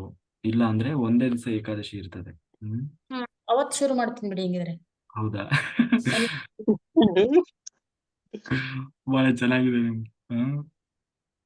ಅಲ್ಲ, ಸ್ವಲ್ಪ ಟ್ಯಾಬ್ಲೆಟ್ ಎಲ್ಲ ತಗೋಬೇಕು. ಸ್ವಲ್ಪ 2 ದಿನ ಅಂದ್ರೆ ಕಷ್ಟ ಆಗತ್ತದು. ಆಯ್ತು, ಅಟ್ಲೀಸ್ಟ್ ಮಾಡಿ, ಒಂದಿನಾದ್ರೂ ಮಾಡಿ ಇವತ್ತು. 2 ದಿನ ಶುರು ಮಾಡಕ್ ಫಸ್ಟ್ ಡೇ ಒಂದಿನ ಮಾಡ್ಬಿಟ್ಟು ಆಮೇಲೆ 2 ದಿನ. ಈಗ ಆಯ್ತು, ನಾಳೆ ಮಾಡಿ ಒಂದ್ ದಿವಸ, ನಾಡಿದ್ದು ಬೇಕಾದ್ರೆ ಯೋಚನೆ ಮಾಡಂತ್ರಿ, ಮಾಡೋದು ಬೇಡ ಅಂತ. ಅದು ತಪ್ಪಾಗತ್ತೆ. ಕಂಟಿನ್ಯೂಸ್ 2 ದಿನ ಅಂದ್ರೆ ಅದೇನಿದೆ ಅದು ಪಾಲಿಸ್ಬೇಕು ಸರ್ ಅದು. ಹೌದ್ರಿ, ಇದಾದ್ರೂ ದೇಹ ಸ್ಪಂದಿಸ್ಬೇಕಲ್ವಾ, ಇಲ್ಲ ಅಂದ್ರೆ ಏನ್ ಮಾಡ್ಲಿಕ್ಕಾಗ್ತದೆ? ಹ್ಮ್ ಅದನ್ನೆಲ್ಲ ನಾವು ಚಿಕ್ಕ ವಯಸ್ಸಿನಿಂದ ಅಳವಡಿಸ್ಕೊಂಡ್ರೆ ಅದು ಕಷ್ಟ ಆಗೋಲ್ಲ. ನಾವು ಹ್ಮ್ ಈಗ ಬಂದು ನಾವು ಅದನ್ನ ಅಳವಡಿಸ್ಕೊಳ್ತೀವಿ ಅಂದ್ರೆ, ಈಗ ನಾವೆಲ್ಲ ಸಣ್ಣ ವಯಸ್ಸಿಂದಲೇ ಅದನ್ನ ಅಳವಡಿಸ್ಕೊಂಡ್ಬಿಟ್ಟು ನಮ್ಮ ದೇಹ ಸಂಪೂರ್ಣ ಅದಕ್ಕೆ ಒಗ್ಗಿಬಿಟ್ಟಿದೆ. ಏನು ನಮ್ಮಲ್ಲಿ ವ್ಯತ್ಯಾಸ ಇರಲ್ಲ. ಇಲ್ಲ, ಕೆಲವರೆಲ್ಲ ಸ್ಟಾರ್ಟ್ ಮಾಡಿದ್ದಾರೆ ಸರ್ ಅವರೆಲ್ಲ. ಹ್ಮ್. ತುಂಬಾ ಜನ ನೀವು ಕ್ಲಾಸ್ ತಗೊಂಡ್ಮೇಲೆ ಸ್ಟಾರ್ಟ್ ಮಾಡಿದ್ದಾರೆ. ಸುಮಾರು ಜನ ಮಾಸ್ಟರ್ಸ್ ಈಗ ಮಾಡ್ತಾನೆ ಇದ್ದಾರೆ. ಅವಾಗ ಹ್ಮ್ ಈಗ ಮತ್ತೆ ಹೊಸದಾಗಿ ಎಷ್ಟೋ ಜನ ಮಾಸ್ಟರ್ಸ್ ಮಾಡ್ತಾರೆ. ಪತ್ರಿಜಿ ಅವರು ಕೂಡ ಹೇಳಿದ್ದಾರೆ, ಉಪವಾಸಗಳನ್ನ ಅಳವಡಿಸಿಕೊಳ್ಬೇಕು ಸಾಧನೆಯಲ್ಲಿ, ಮೌನ, ಉಪವಾಸ ಇವುಗಳನ್ನೆಲ್ಲ ಅಂತ ಹೇಳಿ. ಓಕೆ ಮೇಡಮ್, ಮಾಡಿ ಎಷ್ಟು ಥ್ಯಾಂಕ್ ಯು ಸರ್. ಶಕ್ತಿ ಮಾಡಿ. ಕಿರಣ್ ಮಾಸ್ಟರ್ ಮಾತಾಡಿ. ಅನ್ಮ್ಯೂಟ್ ಆಗಿದೆ ಆಲ್ರೆಡಿ. ಅನ್ಮ್ಯೂಟ್ ಆಗಿದೆ. ನಮಸ್ತೆ ಸರ್, ತುಂಬಾ ಚೆನ್ನಾಗಿತ್ತು sir Bhagavad Gita class. Thank you ತುಂಬಾ ಚೆನ್ನಾಗಿ ಬಂತು. 41 ದಿನ ಮಿಸ್ ಆಗದೆ ಕೇಳಬೇಕು ಸರ್. ಸರ್, ಮತ್ತೆ ನಾಳೆ ಏಕಾದಶಿ ಇರೋದ್ರಿಂದ ನಾಳೆ ಏನಂದ್ರೆ ಒಂದು ಹೊಸ ಪ್ರೋಗ್ರಾಮ್ ಇಟ್ಕೊಂಡಿದೀವಿ ಸರ್, ಸೇವೆ. ಏನಂದ್ರೆ ನಂಜನಗೂಡಲ್ಲಿ ನಾಳೆ ಬಕ್ರೀದ್ ಅಲ್ಲ ಸರ್, ಈ ಹಸುಗಳದ್ದು ಸಂತೆ ನಡೀತಾ ಇದೆ. ಅಲ್ಲಿ ಏನ್ ಮಾಡ್ತಾರೆ ಅಂದ್ರೆ ಸಣ್ಣ ಕರುನೆಲ್ಲ ತರ್ತಾರೆ. ನಾವು ಒಂದಷ್ಟು ಎಷ್ಟಾಯ್ತದೆ ಅಷ್ಟು ಪರ್ಚೇಸ್ ಮಾಡಿ ಇಲ್ಲಿ ಪಿಂಜ್ರಾಪೋಲ್ ಅಂತ ಇದೆ, ಅಲ್ಲಿಗೆ ಬಿಟ್ಬಿಡೋಣ ಅಂತ ಅನ್ಕೊಂಡಿದೀವಿ ಸರ್. ಒಳ್ಳೆ ವಿಚಾರ. ಎಷ್ಟ್ ಸಾಧ್ಯ ಒಂದ್ ಗ್ರೂಪ್ ಇದೆ ಸರ್, ನಾವು ಹೋಗಿದ್ದೇನೆ ಅದನ್ನ ಮಾಡೋದ ಅಂತ ಇದೀವಿ. ಅವ್ರು ಮಾಡ್ತಾ ಇದಾರೆ ಸರ್. ನಾಳೆ ನಾನ್ ಭಾಗಿಯಾಗ್ತಾ ಇದೀನಿ ಜೊತೆಗೆ. ನನಗೆ ಬೇರೆ ಈ ಸೇವೆ ಇದು ಒಂದು ಸೇವೆ ಸಿಕ್ಕಿದೆ ಈಗ ಜೊತೆಗೆ. ಅಲ್ಲಿ ರಕ್ಷಣೆ ಮಾಡಿದಂಗೆ ಆಗ್ತದೆ. ಬಟ್ ಆದ್ರೂ ತಿನ್ನೋರನ್ನ ಸ್ಟಾಪ್ ಮಾಡ್ಬೇಕದು, ಏನೇ ಮಾಡೋದಿದ್ರು ಅಲ್ವಾ? ಹೌದೌದು, ಅದೇ ತಾತ್ಕಾಲಿಕವಾಗಿ ನಾನು ಅದನ್ನೇ ಅನ್ಕೊಂಡೆ ನಾನು. ನಾವು ಏನಂದ್ರೆ ಹಿಂಗ್ ಮಾಡ್ತೀವಿ, ಅಲ್ಲಿ ತಿನ್ನೋರ್ ಬಿಟ್ಬಿಟ್ರೆ ಅದನ್ನ ತಾವು ಪರ್ಚೇಸ್ ಮಾಡ್ಲಿಕ್ಕೆ ಅಂತ ಬಂದವರು ಇಲ್ಲಿ ಸಿಗ್ಲಿಲ್ಲ ಅಂದ್ರೆ ಬೇರೆ ಕಡೆ ಮತ್ತೆ ತಗೊಂಡು ಹೋಗಿ ಅವರು ತಿಂತಾರೆ. ಹ್ಮ್ ಅಲ್ವಾ? ಇಲ್ಲಿ ಪರ್ಚೇಸ್ ಹೌದು. ಅವಕಾಶ ಇಲ್ಲದೆ ಇರ್ಬೋದು, ಆದ್ರೆ ಬೇರೆ ಕಡೆ ಹ್ಮ್ ಇದೆ, ಅಲ್ಲಿ ಹೋಗಿ ಅವರೇ ಅಲ್ಲಿ ಹೋಗಿ ಇದು ಮಾಡ್ತಾರೆ. ಹಾಗಾಗಿ ನಾವು ಅಲ್ಲ, ಒಳ್ಳೇದೇ, ಉದ್ದೇಶ ಒಳ್ಳೇದಿದೆ, ಚೆನ್ನಾಗಿದೆ ಕಾನ್ಸೆಪ್ಟ್. ಹ್ಮ್ ಬಟ್ ಹಾಗೆ ಮಾಡಿ ನಂಗೂ ಸೇಮ್ ಇದೇ ತರ ಥಾಟ್ ಬಂತು. ಅದು ಅಷ್ಟೇ. ಅದು ಇವರು ಇಲ್ಲಿ ಹ್ಮ್ ಕಡೆ ಹೋಗಿ ಅವ್ರು ತಿಂದೇ ತಿಂತಾರೆ, ಅದು ಹೆಂಗೆ ನಾವು ಸ್ಟಾಪ್ ಮಾಡ್ದಂಗಾಗ್ತದೆ. ಹ್ಮ್ ಇಲ್ಲಿ ನೀವು ಒಂದಿಷ್ಟು ಜೀವಿಗಳನ್ನು ಉಳಿಸಿದಂಗೆ ಆಗ್ಬೋದು ಅಷ್ಟೇ. ಹ್ಮ್ ಹ್ಮ್. ಅಲ್ವಾ ಅರುಣ್ ಸರ್, ನಮ್ ಕೈಲಿ ಏನಾಗುತ್ತೆ ಅಷ್ಟ್ ಮಾಡೋದು, ನೋಡೋಣ ಮುಂದಕ್ಕೆ ಭಗವಂತ ಪ್ರೇರಣೆ ಕೊಟ್ಟಂಗೆ. ಅಷ್ಟೇ. ಯಾಕಂದ್ರೆ ಜಗತ್ತೇ ನಡೆಸ್ತಾ ಇರೋದು ಪರಮಾತ್ಮನ ಇಚ್ಛೆಂಗೆ, ನಮ್ಗೇನೋ ಪ್ರೇರಣೆ ಕೊಟ್ಟು ಒಂದ್ ಅಲ್ಪ ಸೇವೆ ಮಾಡ್ದಂಗ ಆಗತ್ತೆ. ಹೌದು, ಆಯ್ತು. ಹ್ಮ್ ಮಾಡಿ ಸರ್, ಮಾಡಿ. ಓಕೆ ಸರ್, ತುಂಬಾ ಚೆನ್ನಾಗಿತ್ತು ಸರ್ ಭಗವದ್ಗೀತೆ ಕ್ಲಾಸು. ನಾನು ಇದು ನಿಮ್ದೆಲ್ಲಾ ಬುಕ್ ಇಟ್ಕೊಂಡು ನೋಟ್ ಮಾಡ್ಕೊತಾ ಇದ್ದೀನಿ, ಯಾಕಂದ್ರೆ ವಿಚಾರಗಳು ಮರ್ತೋಗುತ್ತೆ. ತುಂಬಾ ಚೆನ್ನಾಗಿದೆ. ನೀವ್ ಹೇಳ್ದಂಗೆ ಅಳವಡಿಸ್ಕೋಬೇಕು ಅನ್ನೋದು ಮೇಯ್ನ್. ಅಳವಡಿಸ್ಕೋಬೇಕಂದ್ರೆ ನೆನ್ಪಿರ್ಬೇಕಂದ್ರೆ ಬರ್ದಿರ್ಬೇಕು. ಬರ್ದಿಲ್ಲ ಅಂದ್ರೆ ಗೊತ್ತಾಗಲ್ಲ, ಒಂದ್ಸಲ ತಿರುವಾಕ್ದಾಗ ಗೊತ್ತಾಗತ್ತೆ. ತುಂಬಾ ಇಲ್ಲಾಂದ್ರೆ ಥ್ಯಾಂಕ್ಸ್ ಸರ್. ಹೇಳ್ತೀವಿ ಬಿಡ್ತೀವಿ, ಮುಗೀತು, ಹಾಗಾಗ್ಬಾರ್ದು. ಆಗ್ಬಿಡ್ತದೆ. ಹೌದೌದು. ಯಾಕಂದ್ರೆ ಇವತ್ತು ಕೇಳಿದ್ರೆ ಇವತ್ತು ನೆನಪಿರ್ತದೆ, ನಾಳೆ ಕ್ಲಾಸ್ ಕೇಳಿದ್ರೆ ಇವತ್ತಿಂದ ಹೋಗಿರ್ತದೆ. ಹೌದೌದು ಸರ್, ಹೌದು. ಅದಕ್ಕೋಸ್ಕರ ನಾನು ಅದನ್ನೇ ಅನ್ಕೊಂಡೆ. ನಾನಂತ ಅಲ್ಲ, ಎಲ್ರೂ ಅದನ್ನ ಮಾಡಿದ್ರೆ ಒಂದು ಆ ಕರೆಕ್ಟ್ ಆಗಿ ಹೋಗ್ತಾ ಇರ್ತದೆ, ಒಂದು ಅರ್ಥಕಲ್ಪಿತವಾಗಿರ್ತದೆ ಮಾಡೋದು. ಎಲ್ಲ ಒಂಚೂರು ನೋಟ್ ಮಾಡ್ಕೊಂಡ್ರೆ, ಯಾಕಂದ್ರೆ ತುಂಬಾ ವಿಚಾರಗಳು ಹೇಳ್ತೀರಾ, ಅದು ಎಲ್ಲಾನು ನೆನ್ಪಿರಲ್ಲ ಎಲ್ರಿಗೂನುವೆ. ಒಂಚೂರು ನೋಟ್ ಮಾಡ್ಕೊಂಡ್ರೆ ನೆನ್ಪಿರ್ತದೆ, ಅಳವಡಿಸ್ಕೊಳಕ್ ಈಸಿ ಆಗುತ್ತೆ. Correct sir. Thank you sir, thank you. ನಮಸ್ತೆ ಸರ್. ಓಕೆ ಮಾಸ್ಟರ್, ಎಲ್ಲರೂ ನಾವು ಅರುಣ ಮಾಸ್ಟರ್ ಮಾಡಿ ಮಾತಾಡಿ ಮೇಡಮ್. ಸರ್ ನಮಸ್ಕಾರ. ನಮಸ್ತೆ ಮಾಸ್ಟರ್. ಇದು ನಿಮ್ದು ಕ್ಲಾಸ್ ಕೇಳಕ್ ಆಗ್ಲಿಲ್ಲ ಸರ್ ಇವತ್ತು. ಇದು ಅಂದ್ರೆ ತುಂಬಾ ಇದರಿಂದ ಕುತ್ಕೊಂಡೆ, ನೆಟ್ ಹೋಯ್ತು, ಹಂಗಾಗಿ ಕೇಳಕ್ ಆಗ್ಲಿಲ್ಲ. ಎಲ್ಲರಿಗೂ ಒಂದು ಇದೇನಂದ್ರೆ, 41 ದಿವಸ ನೀವು ಭಗವದ್ಗೀತೆಯನ್ನು ಸಂಪೂರ್ಣವಾಗಿ ತಿಳ್ಕೊಳ್ಳಿ, ಕೇಳಿ, ಮಿಸ್ ಮಾಡಬೇಡಿ ಯಾರು. ಮತ್ತೆ ಇನ್ನು ಯಾರಿಗೆ ಅದರಲ್ಲಿ ಇಂಟ್ರೆಸ್ಟ್ ಇದೆ, ಆಸಕ್ತಿ ಇರೋರು ಅವರಿಗೂ ಹೇಳಿ. ಲೈವ್ ಅಲ್ಲಿ ಕೇಳಬೇಕು. ಆಮೇಲೆ ಅದು ಒಂದು ರೀತಿ, ಅದು ಒಂದು ಯಜ್ಞ. ಅದು 41 ದಿವಸ ಗೀತೆಯನ್ನು ಕೇಳೋದು ಅಂದ್ರೆ ಅದು ಸುಮ್ಮನೆ ಅಲ್ಲ. ಎಷ್ಟೋ ನಮ್ಮ ಕರ್ಮಗಳು ಕಳೀತದೆ ಭಗವದ್ಗೀತೆಯನ್ನು ಕೇಳೋ. ಜ್ಞಾನಾಗ್ನಿ ದಗ್ಧ ಕರ್ಮಾಣ, ಜ್ಞಾನದಿಂದಲೂ ಕರ್ಮ ಕಳೀತದೆ. ಜ್ಞಾನಾಗ್ನಿ ದಗ್ಧ ಕರ್ಮಾಣ, ಧ್ಯಾನಾಗ್ನಿ ದಗ್ಧ ಕರ್ಮ. ಧ್ಯಾನ ಮತ್ತೆ ಜ್ಞಾನ ಎರಡೂ ಹೌದು, ಎರಡೂ ಕೂಡ ನಮ್ಮ ಕರ್ಮವನ್ನ ದಗ್ಧ ಮಾಡ್ತದೆ. ಹಾಗಾಗಿ ಅದರಲ್ಲೂ ಭಗವದ್ಗೀತೆ ಅಂದ್ರೆ ಕೇಳ್ಬೇಕಾ, ಸಾಕ್ಷಾತ್ ಕೃಷ್ಣನೇ ಬಂದು ನಿಂತಿರ್ತಾನೆ ಎಲ್ಲರಲ್ಲೂ, ಸುಮ್ಮನೆ ಅಲ್ಲ ಅದು. ಮಾಸ್ಟರ್, ಕೇಳಕ್ ಆಗ್ಲಿಲ್ಲ, ಬೇಜಾರಾಯ್ತು ಸರ್. ಬೇಜಾರ ಮಾಡ್ಕೊಳಂಗಿಲ್ಲ. ಅಲ್ಲ, ಕೇಳಕ್ ಆಗ್ಲಿಲ್ವಲ್ಲ ಅದಕ್ಕೆ, ಅಂದ್ರೆ ನಾಳೆ ಕೇಳ್ಬೋದು ಅದನ್ನ. ಮತ್ತೆ ಇದು ಪರಿಸರ ದಿನದ ಪ್ರಯುಕ್ತ ಒಂದು ಇದು ಪರಿಸರ ಸಂರಕ್ಷಣೆದೊಂದು ಹಾಡು ಹೇಳ್ಬೋದು ಸರ್. ಹಾಡು ಹೇಳ್ತೀರಾ? ಹೇಳಿ. ಇವತ್ತು ಅದ್ರದ್ದು ಇದೆಯಲ್ಲ, ಅದಕ್ಕೆ ಹೇಳ್ತಾರೆ. ನೋಡ್ಕೊಳ್ಳಿ. ಎಲ್ಲ ನೋಡ್ತಿದ್ದಾರೆ, ಯಾರು ಮೇಡಮ್ ಎಲ್ಲಿ ಕಾಣಿಸ್ತಿಲ್ಲ ಅಂತ. ನೋಡಿಲ್ಲ ಸಾರಿ, ಇವಾಗ ಆನ್ ಮಾಡ್ದಲ್ಲ ನಾನು. ಪ್ರಶ್ನೆ ಅದು, ಈ ನಿಸರ್ಗಕ್ಕೂ ಜೀವರಾಶಿಗೂ ತಾಯಿ ಮಕ್ಕಳ ಪ್ರೇಮವು. ಈ ನಿಸರ್ಗಕ್ಕೂ ಜೀವರಾಶಿಗೂ ತಾಯಿ ಮಕ್ಕಳ ಪ್ರೇಮವು. ಯುಗ ಯುಗಾಂತರದಿಂದ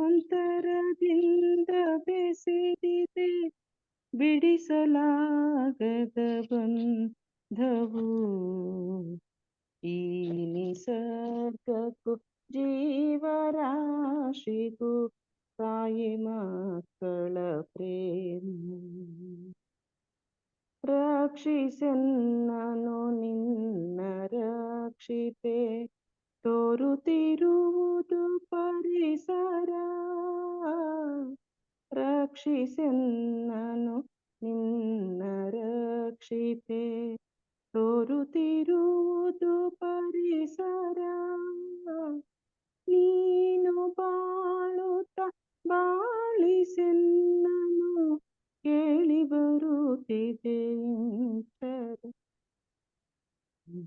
ನಿಸರ್ಗಕ್ಕೂ ಜೀವರಾಶಿಗೂ ತಾಯಿ ಮಕ್ಕಳ ಪ್ರೇಮ. ಹರಿವ ಹೊಳೆ ನದಿ ತೊರೆಗಳೆಲ್ಲವೂ ಹಳ್ಳ ಕೊಳ್ಳ ತಟಾಕವು. ಹರಿವ ಹೊಳೆ ನದಿ ತೊರೆಗಳೆಲ್ಲವೂ ಹಳ್ಳ ಕೊಳ್ಳ ತಟಾಕವು. ಬೆಟ್ಟ ಗೂಟವು ವೃಕ್ಷ ಸಂಕುಲ ಹಸಿರು ತುಂಬಿದರಣ್ಯವು. ಈ ನಿಸರ್ಗಕ್ಕೂ ಜೀವರಾಶಿಗೂ ತಾಯಿ ಮಕ್ಕಳ ಪ್ರೇಮ. ಇತರರೊಳಿತಿಗೆ ಬಾಳಬೇಕು ಎಂಬುದ ಸಾರಿವೆ ನಗರಿಗೆ. ಇತರರೊಳಿತಿಗೆ ಬಾಳಬೇಕು ಎಂಬುದ ಸಾರಿವೆ ನಗರಿಗೆ. ತ್ಯಾಗದಿಂದಲೇ ಶಾಂತಿ ಸೌಖ್ಯವು ಸ್ವಾರ್ಥವೈವುದು ದುಃಖಕ್ಕೆ. ತ್ಯಾಗದಿಂದಲೇ ಶಾಂತಿ ಸೌಖ್ಯವು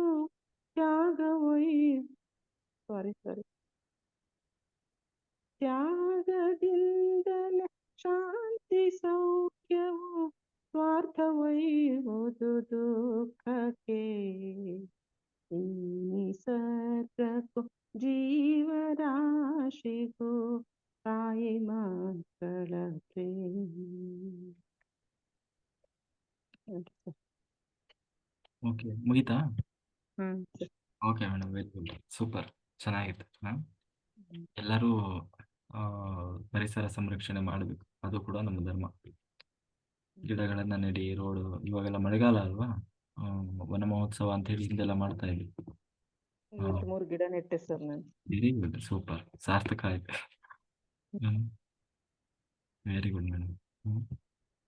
ಹಾಕ್ಬೇಕು. ಓಕೆ ಮಾಸ್ಟರ್ಸ್, ನಾವೀಗ ಥ್ಯಾಂಕ್ ಯು. ಎಲ್ಲ ವಾಟರ್ ರೆಡಿ